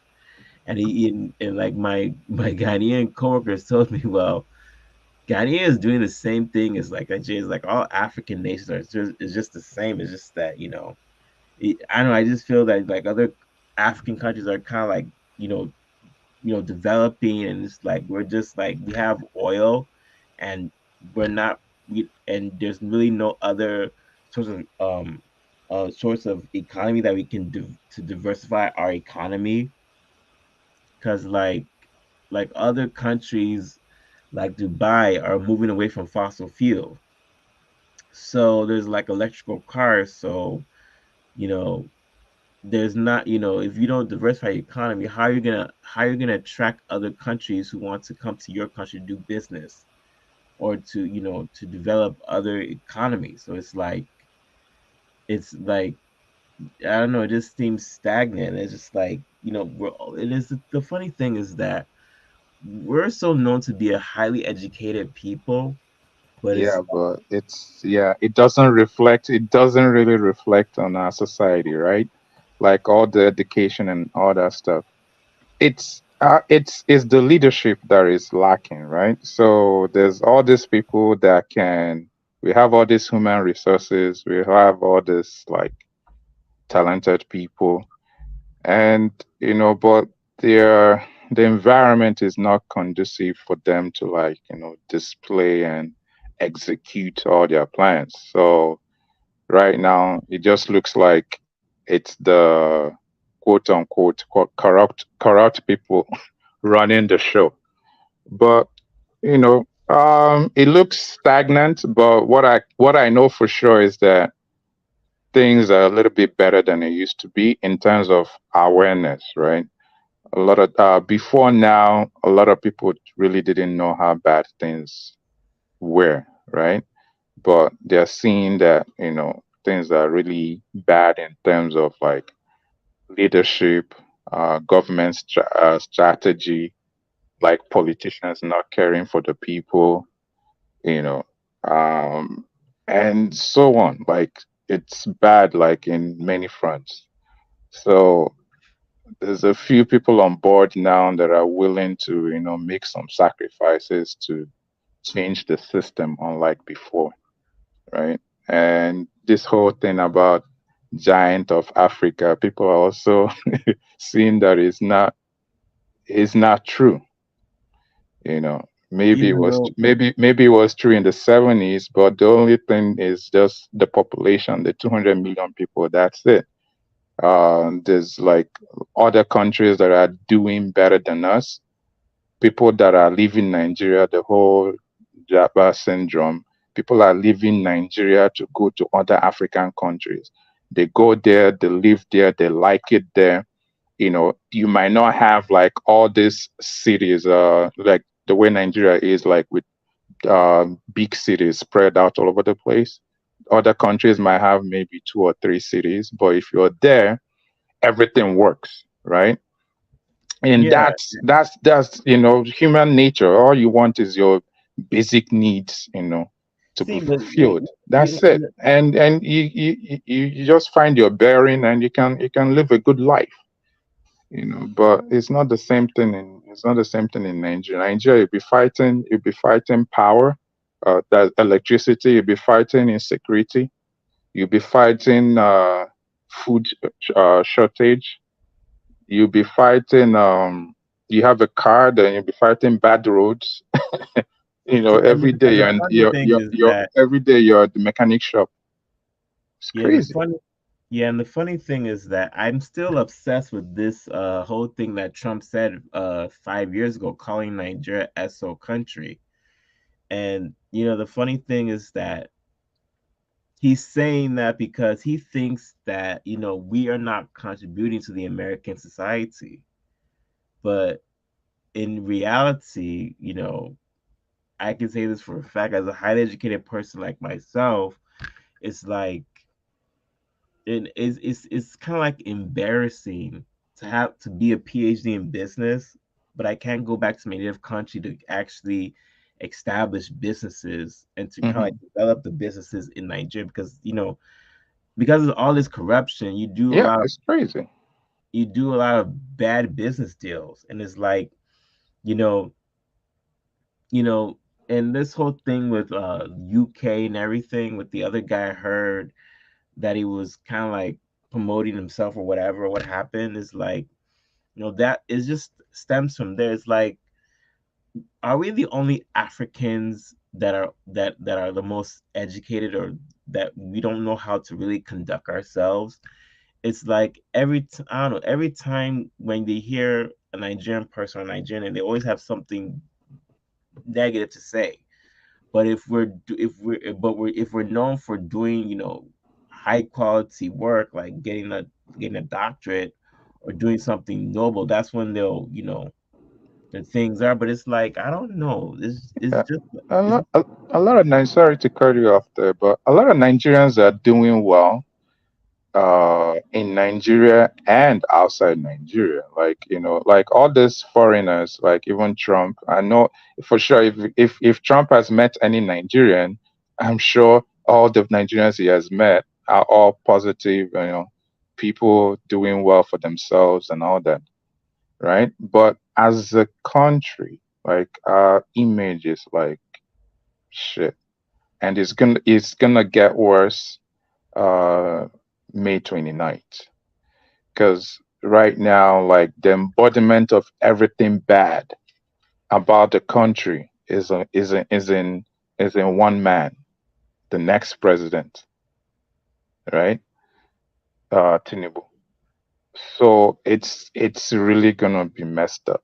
So there's a lot of work to be done, and I just pray that I know that for sure, all that will change, and it will change very, very, very, very soon, actually, because there's a lot of work being done. Like it's crazy. Like a lot of people have woken up, and a lot of Nigerians in the diaspora that weren't even concerned about Nigeria before are like investing like crazy time and money, making sure that the system back home works, and it's actually more of a radical approach now, because it's more of an overhaul that they're trying to it's like some kind of democratic coup per se that is being worked on right now, because there's no way for those of us living outside Nigeria, like we don't want a situation where,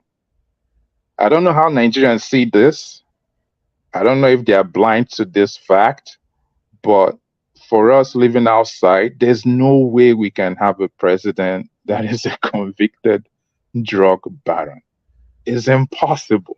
Like it's crazy. We are dealing with all these negative images already. Everybody has to prove themselves individually to whoever is challenging their credentials, credibility. We're dealing with all that, and now you're telling us that our president will now be like drug baron. No, it's impossible. That one not gonna happen. Yeah, I don't know. I'm just kind of curious. Even though technically, if Tinubu is the president, what is stopping? What is really kind of like if they're gonna protest? Like, what can they do? If the other candidate, which was Peter B, that actually won the election, and there's evidence of that, why can't they just do what is in fair and the best interest of the citizens? Oh, they wouldn't do that. They have a track record of going against the interests of the citizens. So they have a long track record of doing that. So there's no way. You have to force them. You have to make them. Like some people are even like recalling like how Ghana actually did it with Jerry Rawlings, right?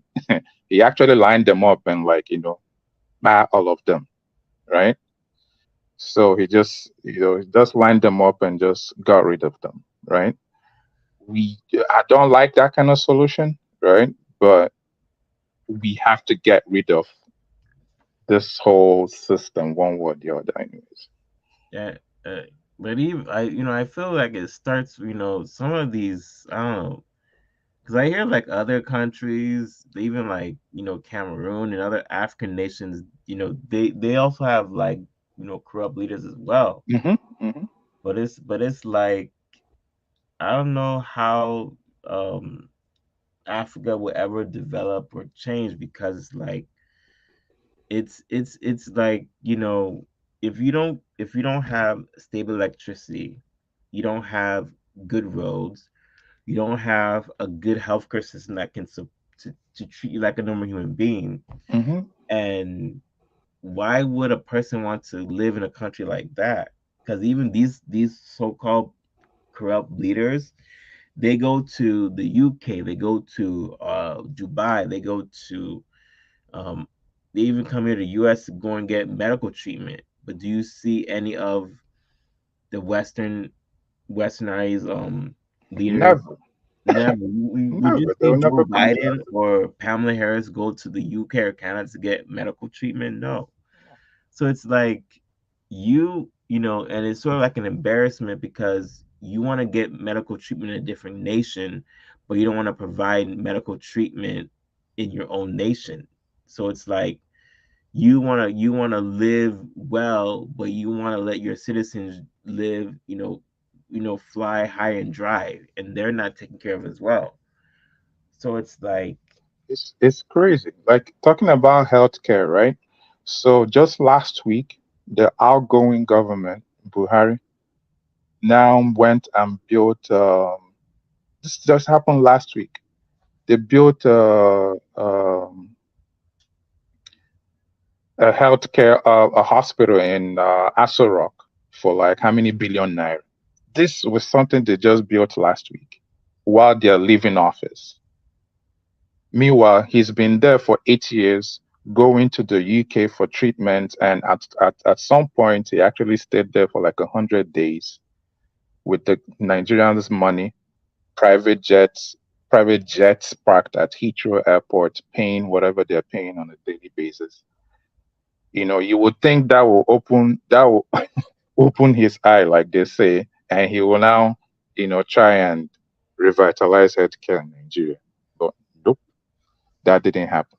Now that they are leaving, then you now have like a phantom project, billions of naira for a hospital in Aso Rock that I don't even know if that's probably maybe a contract that they give out just to, settle somebody as because they are done, they are leaving power, so they're like settling their friends, giving them contracts, dashing them money and things like that. Because I'm sure nothing will come out of it. Tinubu is not going to use that hospital for sure. His doctors are they're in France or whatever they are in Europe. yeah, I just feel that the whole Western world is kind of like really laughing at Nigeria as a whole, especially like with these leaders, and it's like if you don't, if we don't really, ship our apps together, you know, anytime a person from the Western world sees a Nigerian or an African, they're always just gonna have that stereotype. It's just never gonna go away, you know. Yeah, you can't help people, having stereotypes. Like, I know that I don't know, like stereotypes. It's sad though, but that's the reality, right? We have like a negative stereotype, but the thing is, if somebody is honest with themselves and they treat you or they come to now see who you are as a person, as a professional, they will tell for sure 100% that you don't fit that stereotype at all.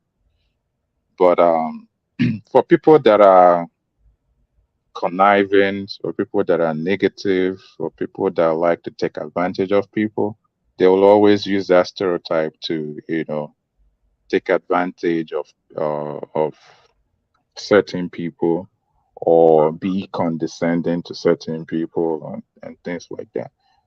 But at the same time, all these foreign governments, like in the West, to a certain extent, they love Nigeria the way it is, right?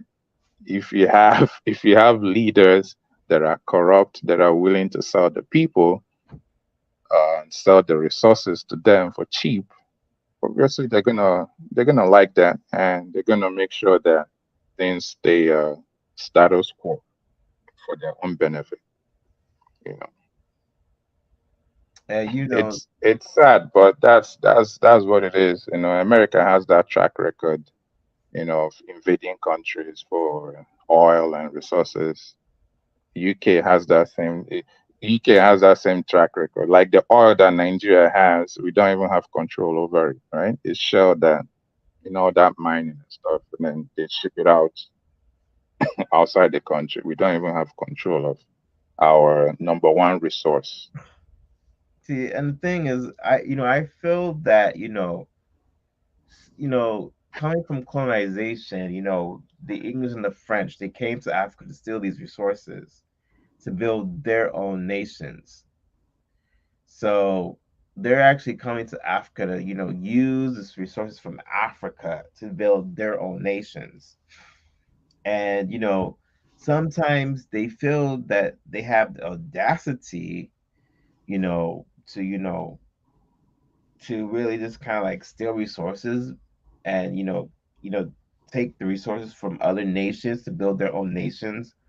And I can see the main reason why it is the way it is. I actually asked myself the question, what business do these these so-called French and English men have in these nations?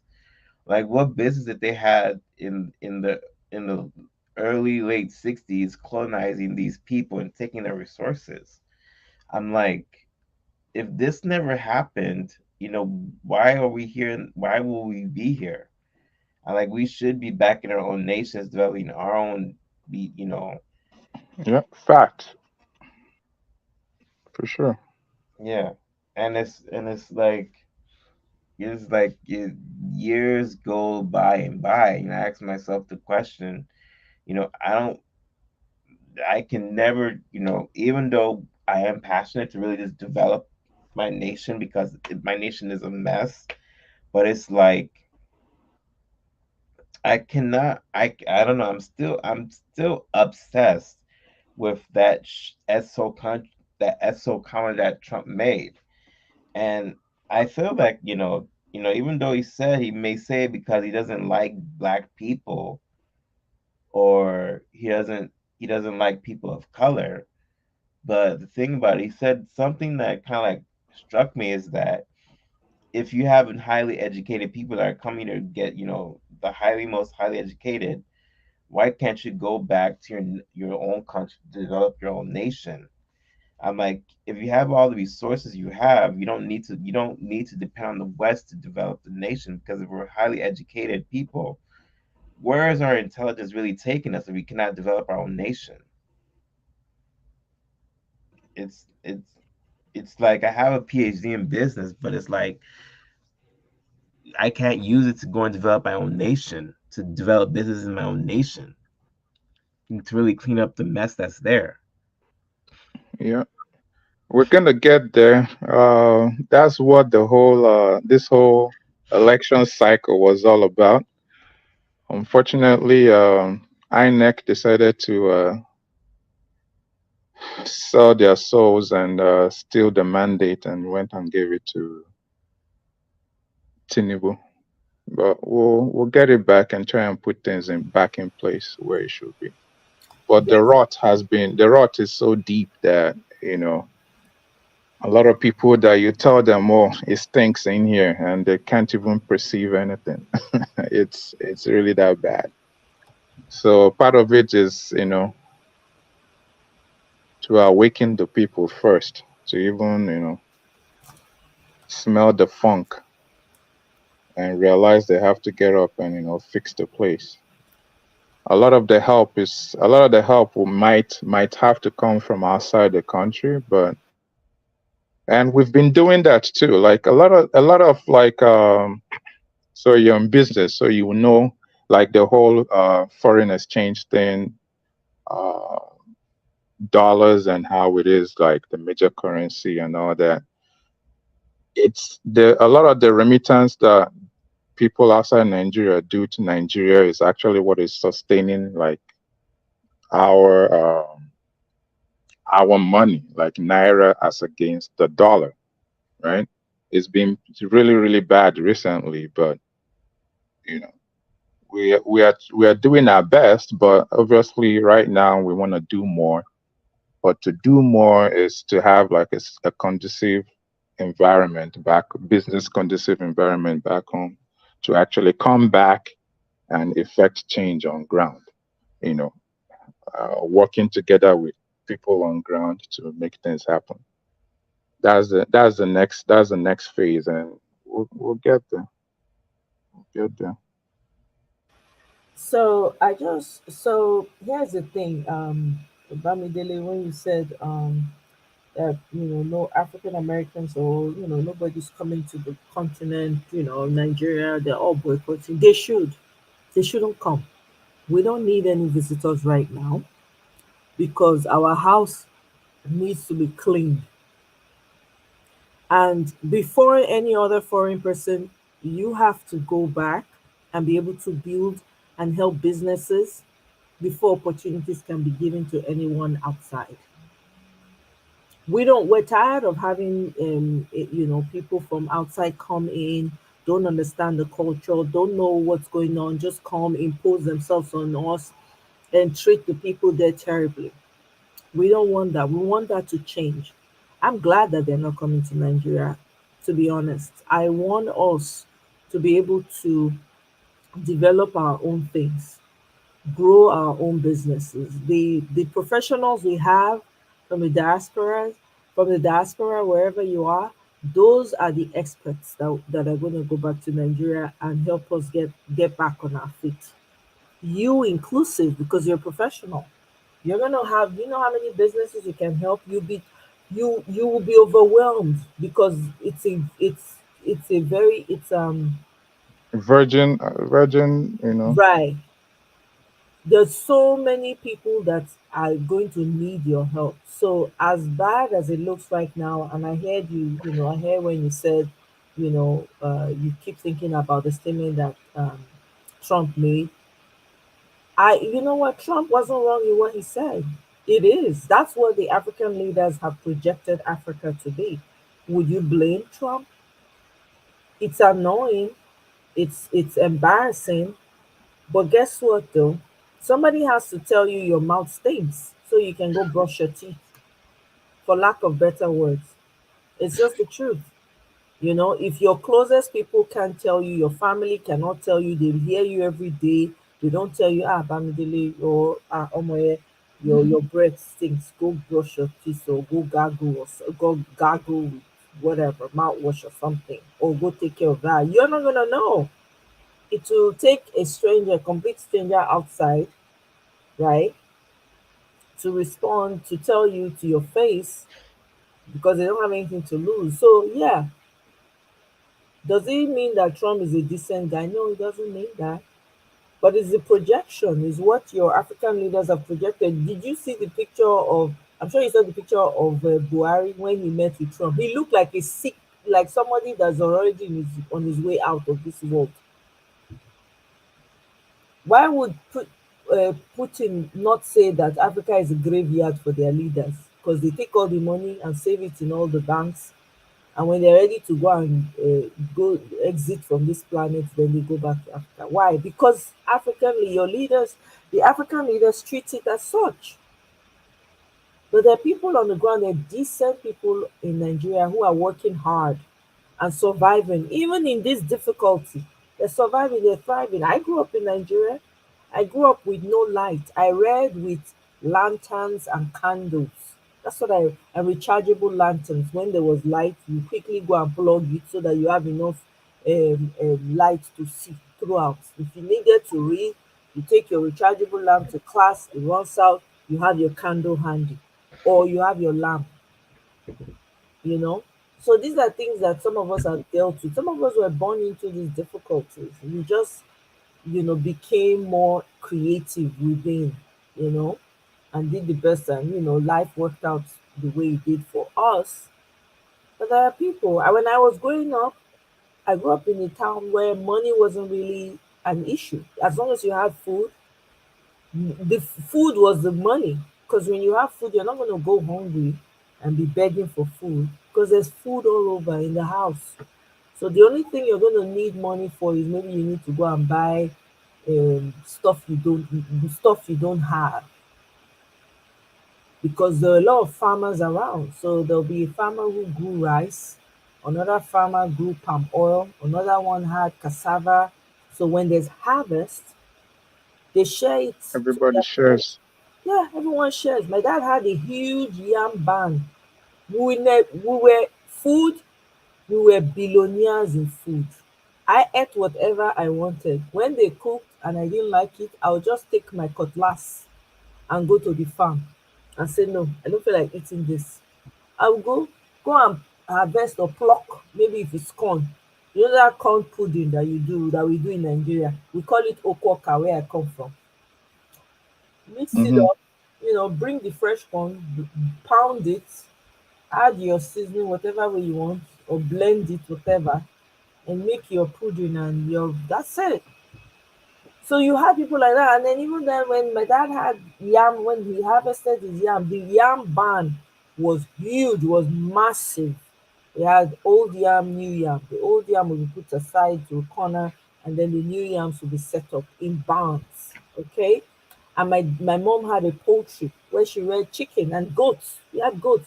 We had fresh meat. My dad was a hunter as a hobby. He loved to hunt. So he used to go hunting with his friends. Sometimes he would come, they would have taken care of some game, bring it home, we'll clean it up, cut it up, put it in the There were no Fulani herdsmen in the forest. thing. Go to the farm on Saturday morning, 3 a.m., 4 a.m. We're up. We're going to the farm to go and work. We planted our own egusi. We did not buy egusi in the market. We plant it. By the way, harvesting of egusi is not a pleasant job. It's hard now. It's like watermelon. On the ground, then you have to leave it to rot. You cut it open. You have to leave it to rot, then you cut it open, and then like scoop it and wash it. Exactly. Stinky. It's stinky. Yeah, because you have to rot. Yeah, you leave it to rot. Yeah, it has to spoil. Exactly. And then you bring out and you leave it to, after you rinse it out, you leave the egusi to dry so that you can break it later. Yeah. Okay. We grew beans. We had a beans farm. We grew beans. These beans that we black-eyed beans, we grow on. There was nothing we didn't grow. Tomatoes, pepper. The only thing we probably was onions. We didn't grow onions. Palm oil was flowing like the ocean in my house because my dad had a palm tree farm. He planted palm trees, so he had people who used to harvest it. So we we had like jerry cans of oil, huge jerry cans. We share with people. And then some people will bring oil, vegetable oil, and maybe we didn't even hardly ever use vegetable oil. It was red oil for everything that we because you can bleach red oil and use, exactly. So many things that we didn't require money for. Money was not a thing. It wasn't a thing. If you had food in your stomach, that's it, right? So I'm saying all of this just to say that at the end of the day, it's up to us. People are going to say how the way our leaders, so-called leaders, I call them criminals, have presented Africa. They've made it look like nothing good is in it. But you and I are Africans. We're here having this conversation. You're a professional. Who now will come up here and say, oh, by the way, Bamidele is not a beg, is a Nigerian, so write him off. Nobody can say that. You're a person of integrity and you have character and you know what you're doing. Kenya is here. A lot of people on this life, they're all people of character and integrity. But the world doesn't see all of us. The world sees the leaders, the supposed criminals that are acting like leaders that they project. So they're going to look at you from that standpoint, even though they are the ones who create the mess. I mean, look at America, for instance, sending delegates to a known heroin trafficker. Would they accept that in their own countries? Would they? Would they accept that? So people are going to say what they want to say. They're going to, and the country deserves it right now. I don't even feel bad about the things they say because I know that we need to fix it. We don't have to be there right now. There's nobody that's going to advise anyone to be there because it's really unsafe right now. But we can fight from here, make our voices heard, give the people back home courage, make them feel encouraged and hear us and know that, we're not forgotten, the people fighting for us. That would also help them get active on the ground and say, no, we want to take this back. We're tired of this. Look at the awareness that this has created, So we are taking our countries back and we don't need foreigners. We're tired of foreigners. Foreigners are the ones who have put us in this trouble. The Lebanese people they put us in this. A Lebanese man is part of the person that has wrecked our society as it is. The man is a billionaire. Billionaire. That they're paddy with all the so-called criminals that you call from Abacha regime. From Abacha regime, you know. We have Indians. Indians lord it over us in our country. You know, you have all manner. The Chinese people, the same thing. The British came, took advantage. America said, we're very hospitable. We open our arms. Nobody's saying don't be hospitable, but we need to do it with side eye, bombastic side eye right now. We cannot afford to do it the way. Unfortunately, the world does not appreciate us. They don't appreciate the wealth of resources that we have. They don't respect us. They just come, take, and leave the countries impoverished. They don't care. So it's time for us to take it back with what we're doing. And I don't want none of them should visit. When somebody said, oh, by the way, Kamala Harris went to Ghana, she should not go to Nigeria, please. We don't need her. Thank you very much. Let her go other places. Nigeria needs fixing. It needs attention. We need to fix our own. We are the diasporans that we go back. We are the experts. You, me, Kene, all of us here. Now we be the experts when we go. Now we go. It is us that will go home and go and fix it. We are the ones that will go and create the jobs and educate our people and tell them that nobody is better than you, and teach them about who we truly are. We are the ones, you and I, all of us here. No expert. Now we be the experts. When we have taken our own experts, we are now maybe there's an area, which I doubt very much, because there's no area that Nigerians don't have experts in. They penetrate every area. We have penetrated every area, and even the ones we have not heard of, they are inside there. We have enough to go around. We don't need anybody. If eventually we do need it to be on strict contracts, and we the citizens, we will be there and we will be oga in that place. You will be working pari passu with you, as in you'll be teaching us what you know. We'll be learning. Two of us will oga. When you are finished teaching us, 2 years, 1 year, depending on the visa, you go. Bye-bye. Thank you. We pay you. We can afford it. We have money. We will pay you. That is how it's got to be, because Africa don't suffer. Nigeria has suffered. You know? So, Bamidele, don't let the words that Trump says bother you, or hold on to it and take it to heart. Don't. It's the truth. Sadly, it's what your criminal leaders have presented to him, and the man is going to judge by what he sees, and he's going to unfortunately judge everyone from Nigeria that way. He doesn't even have respect for black people anyway, not talk of Nigerians. So it is what it is. We have to deal with the shame right now. But the good thing is, once we start to put our home in order, you see how these people rush. The same people will turn around and you hear what they would say. But now our house needs attention. So it's okay. People will say whatever. May I hear other African countries and some of their people, I hear what they say on Twitter, on TikTok. I hear what they say. Some of them are very happy we're in the mess we are in. Some of them make fun. Some of them it's okay. I mean, it's their time. They should enjoy it. It's okay. When somebody is down, people will dance on top of you. That's how life is, though. But we have to build. We're all we've got, and we have to do the hard work. What's going on is going on. I know that, people have plans on the ground. We'll see how this goes, but we have to keep talking and pushing forward. Yes, so. Bamidele, are you still with us? Yeah, I'm here. Yeah. Oh, okay. You understand what I'm saying, right? Yeah. So don't feel embarrassed. I mean, it's okay to be embarrassed, but don't stay there. I mean, what's not to be embarrassed about? You know, there's so much that has been done, you know, and put out there that makes us look horrible. But look at us.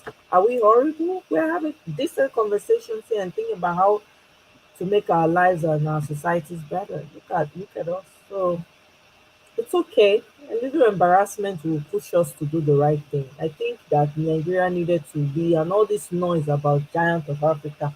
Now mosquito, we not even be mosquito. Mosquito big past us right now. We should forget that name, giant of Africa, because even mosquito they dance on top of our country right now. They dance azonto right now. So it is true now. Na azonto, abi mosquito they dance azonto now. Azonto. Now, one, it be like saying, they come out. Azonto. That's old dance move from 5 years ago. You just told on yourself. No, now the one wey first come my head, that make me talk am. You know. So my brother, it's okay. Damidele, no, don't stay there. Don't let Trump affect you. Trump get enough problem on you. America get problem. You know, be America, you know they see the mess when they go on. I believe that let's focus on our. We'll get there. We'll get there. There's a lot going on, you know, that's not going to be spoken about publicly. But I guess the days will reveal to us what's going to happen. You know? So, my people, I don't do like joke. I do another hour on top. Yeah, but almost 45 minutes. I was looking at it. I'm just laughing. I'm sure Chris will be happy because Chris they drive. He will say, "Hey, yeah, I know that's true. Chris has a 19-hour drive to Florida. Una they drive for that country. The person could just wake up, say 19 hours. Say I go drive 19 hours. You know, say you don't cover the whole Nigeria with that. I know fit to. Now they drive to 5 hours. The way I say they fly, when they drive, but they enjoy them though. Forget that drive is so. Driving is nice. I don't mind driving, but 19 hours is too much. I might be able to do 8. But I'll start at night though. I like night one sweet pass because me too. Night and early morning, like 4 a.m. Exactly. Yeah, you just before sunrise. You don't reach where you go. Now that kind of drive I like. So when I want to go to LA, I'll just wake up 4 a.m. I don't shower. I don't do everything. I don't hit the road. Put music on more. They go. Oh my God, it is glorious during that time. Oh wow, I love it. Now when I be talking, I see you bring me to do this weekend. So, well, I still prefer flying though. But if I have to drive, I don't like long distance that much. But long distance is relative because for me, I was thinking 8 hours is long distance, but people do 14 easy. Yeah, I can't do 19 hours. That's definitely not gonna happen. I will fly. But if it's like 5 hours, 4 hours, I can do it. I actually enjoy it, but I haven't done it in a little while now. I've been flying back and forth, but as I talk and I think on the home because I used to drive a lot to LA, back and forth. And when I lived in LA, I used to drive to Northern California. I'll just drive. California is huge now, so it's huge, exactly. Texas. So, yeah. So, but that 19 hours, kudos to Chris. There are people who love road trips. Yeah, maybe he's one of those people. But he's traveling with the family, so it'll be fun for them. Exactly. They'll stop. I'm sure they're not going to do 19 hours straight. So they'll stop, book, check into a hotel, maybe one night, then start again the next day. And they might, you don't know. Maybe Chris, you don't know. Maybe he carry kola nut and guru. You think Chris is normal because he just speak English. If I have guru and Vita Cola and Igbo kola nut, everything packed for his pocket. It's true. Remember in Nigeria when you travel, maybe you go. Depending on where you're traveling to, if they go Abuja, for instance, you buy things for road, you buy gala, you stop, they will eat for wetin that local jam. Yeah, if you're going to Abuja, yeah. Yeah, you go stop for Because local jam. it's not that you probably have a few hours from Exactly. Lokoja to Abuja. Exactly. You buy plantain, you know that they sell fresh farm food. All where they hawk all those you pay, but then you can't buy food chop from all those women when they sell local men they sell food. Yeah.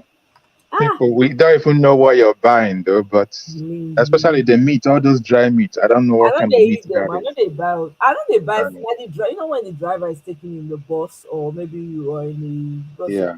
Peugeot. I stick to snacks like cookies and like drinks. Yeah, But plantain. to eat food, I can't. I've seen, back then, if you see where they wash plate, because before they didn't have like all those styrofoam plates and paper plates that they have now. Back then they'd be washing plates with dirty water at the back. Yeah. I saw it. I was like, I've never actually. I'm not used to. Don't eat food on the road. Yeah, me too. I'm not. So anytime I'm traveling, what I used to do then, if I'm traveling, I'll just already have my snacks from home, so I don't even buy. I'll just take it from my bag and I'll eat. Maybe I'm hungry. Usually I'm not when I'm traveling, to be honest. But the driver now will stop. He must stop. The driver must stop. Those people, I don't know what kind of belly they have. They must eat. They must. You don't even have to remind them of. They must stop. You don't have to remind them of the pit stop. They know. They know the pit stop where it is. Hey. They go sit down, you see them. You're there inside the car. They go open the car down, right, so that air. You're there inside. You see them. They eat for. You say, for my mind, I'll say, go. Me that if I eat and I sleep next, I don't even know how they do that. No, those drivers, man, forget. And then I used to take Edo line. Edo line used to go to Abuja. So my Edo line I did take that time. Oh my, the drivers must stop for local jar. They must stop to chop. They go chop heavy food too, like pounded yam, all those strong. No. So then there was a time I don't know if they still do it, the big bosses, they serve food actually. Oh, Ekenedili. I know. That Ekenedili Chisco that time, yeah. I know Chisco. I was familiar with Chisco. Yeah, ABC. ABC. Yeah, they will actually serve you food. I remember I've entered. I think it was Chisco or ABC. I can't remember which one. They serve jollof rice and they serve jollof rice and a piece of meat, then like a drink. Yeah, it's part of your payment. It's part of it. Yeah, it's part of the bus fare. Yeah, but it's just that later on, like all these transport people with the Toyota Sienna, it now took over. Yeah, and then even for the buses, they had very good buses. Yeah, I know it was so uncomfortable. Oh my God, if that country good there, almost one time I go not pack my load. Now I'll just do one live from Mango Tree. I will say coming to you live and direct from under the mango tree.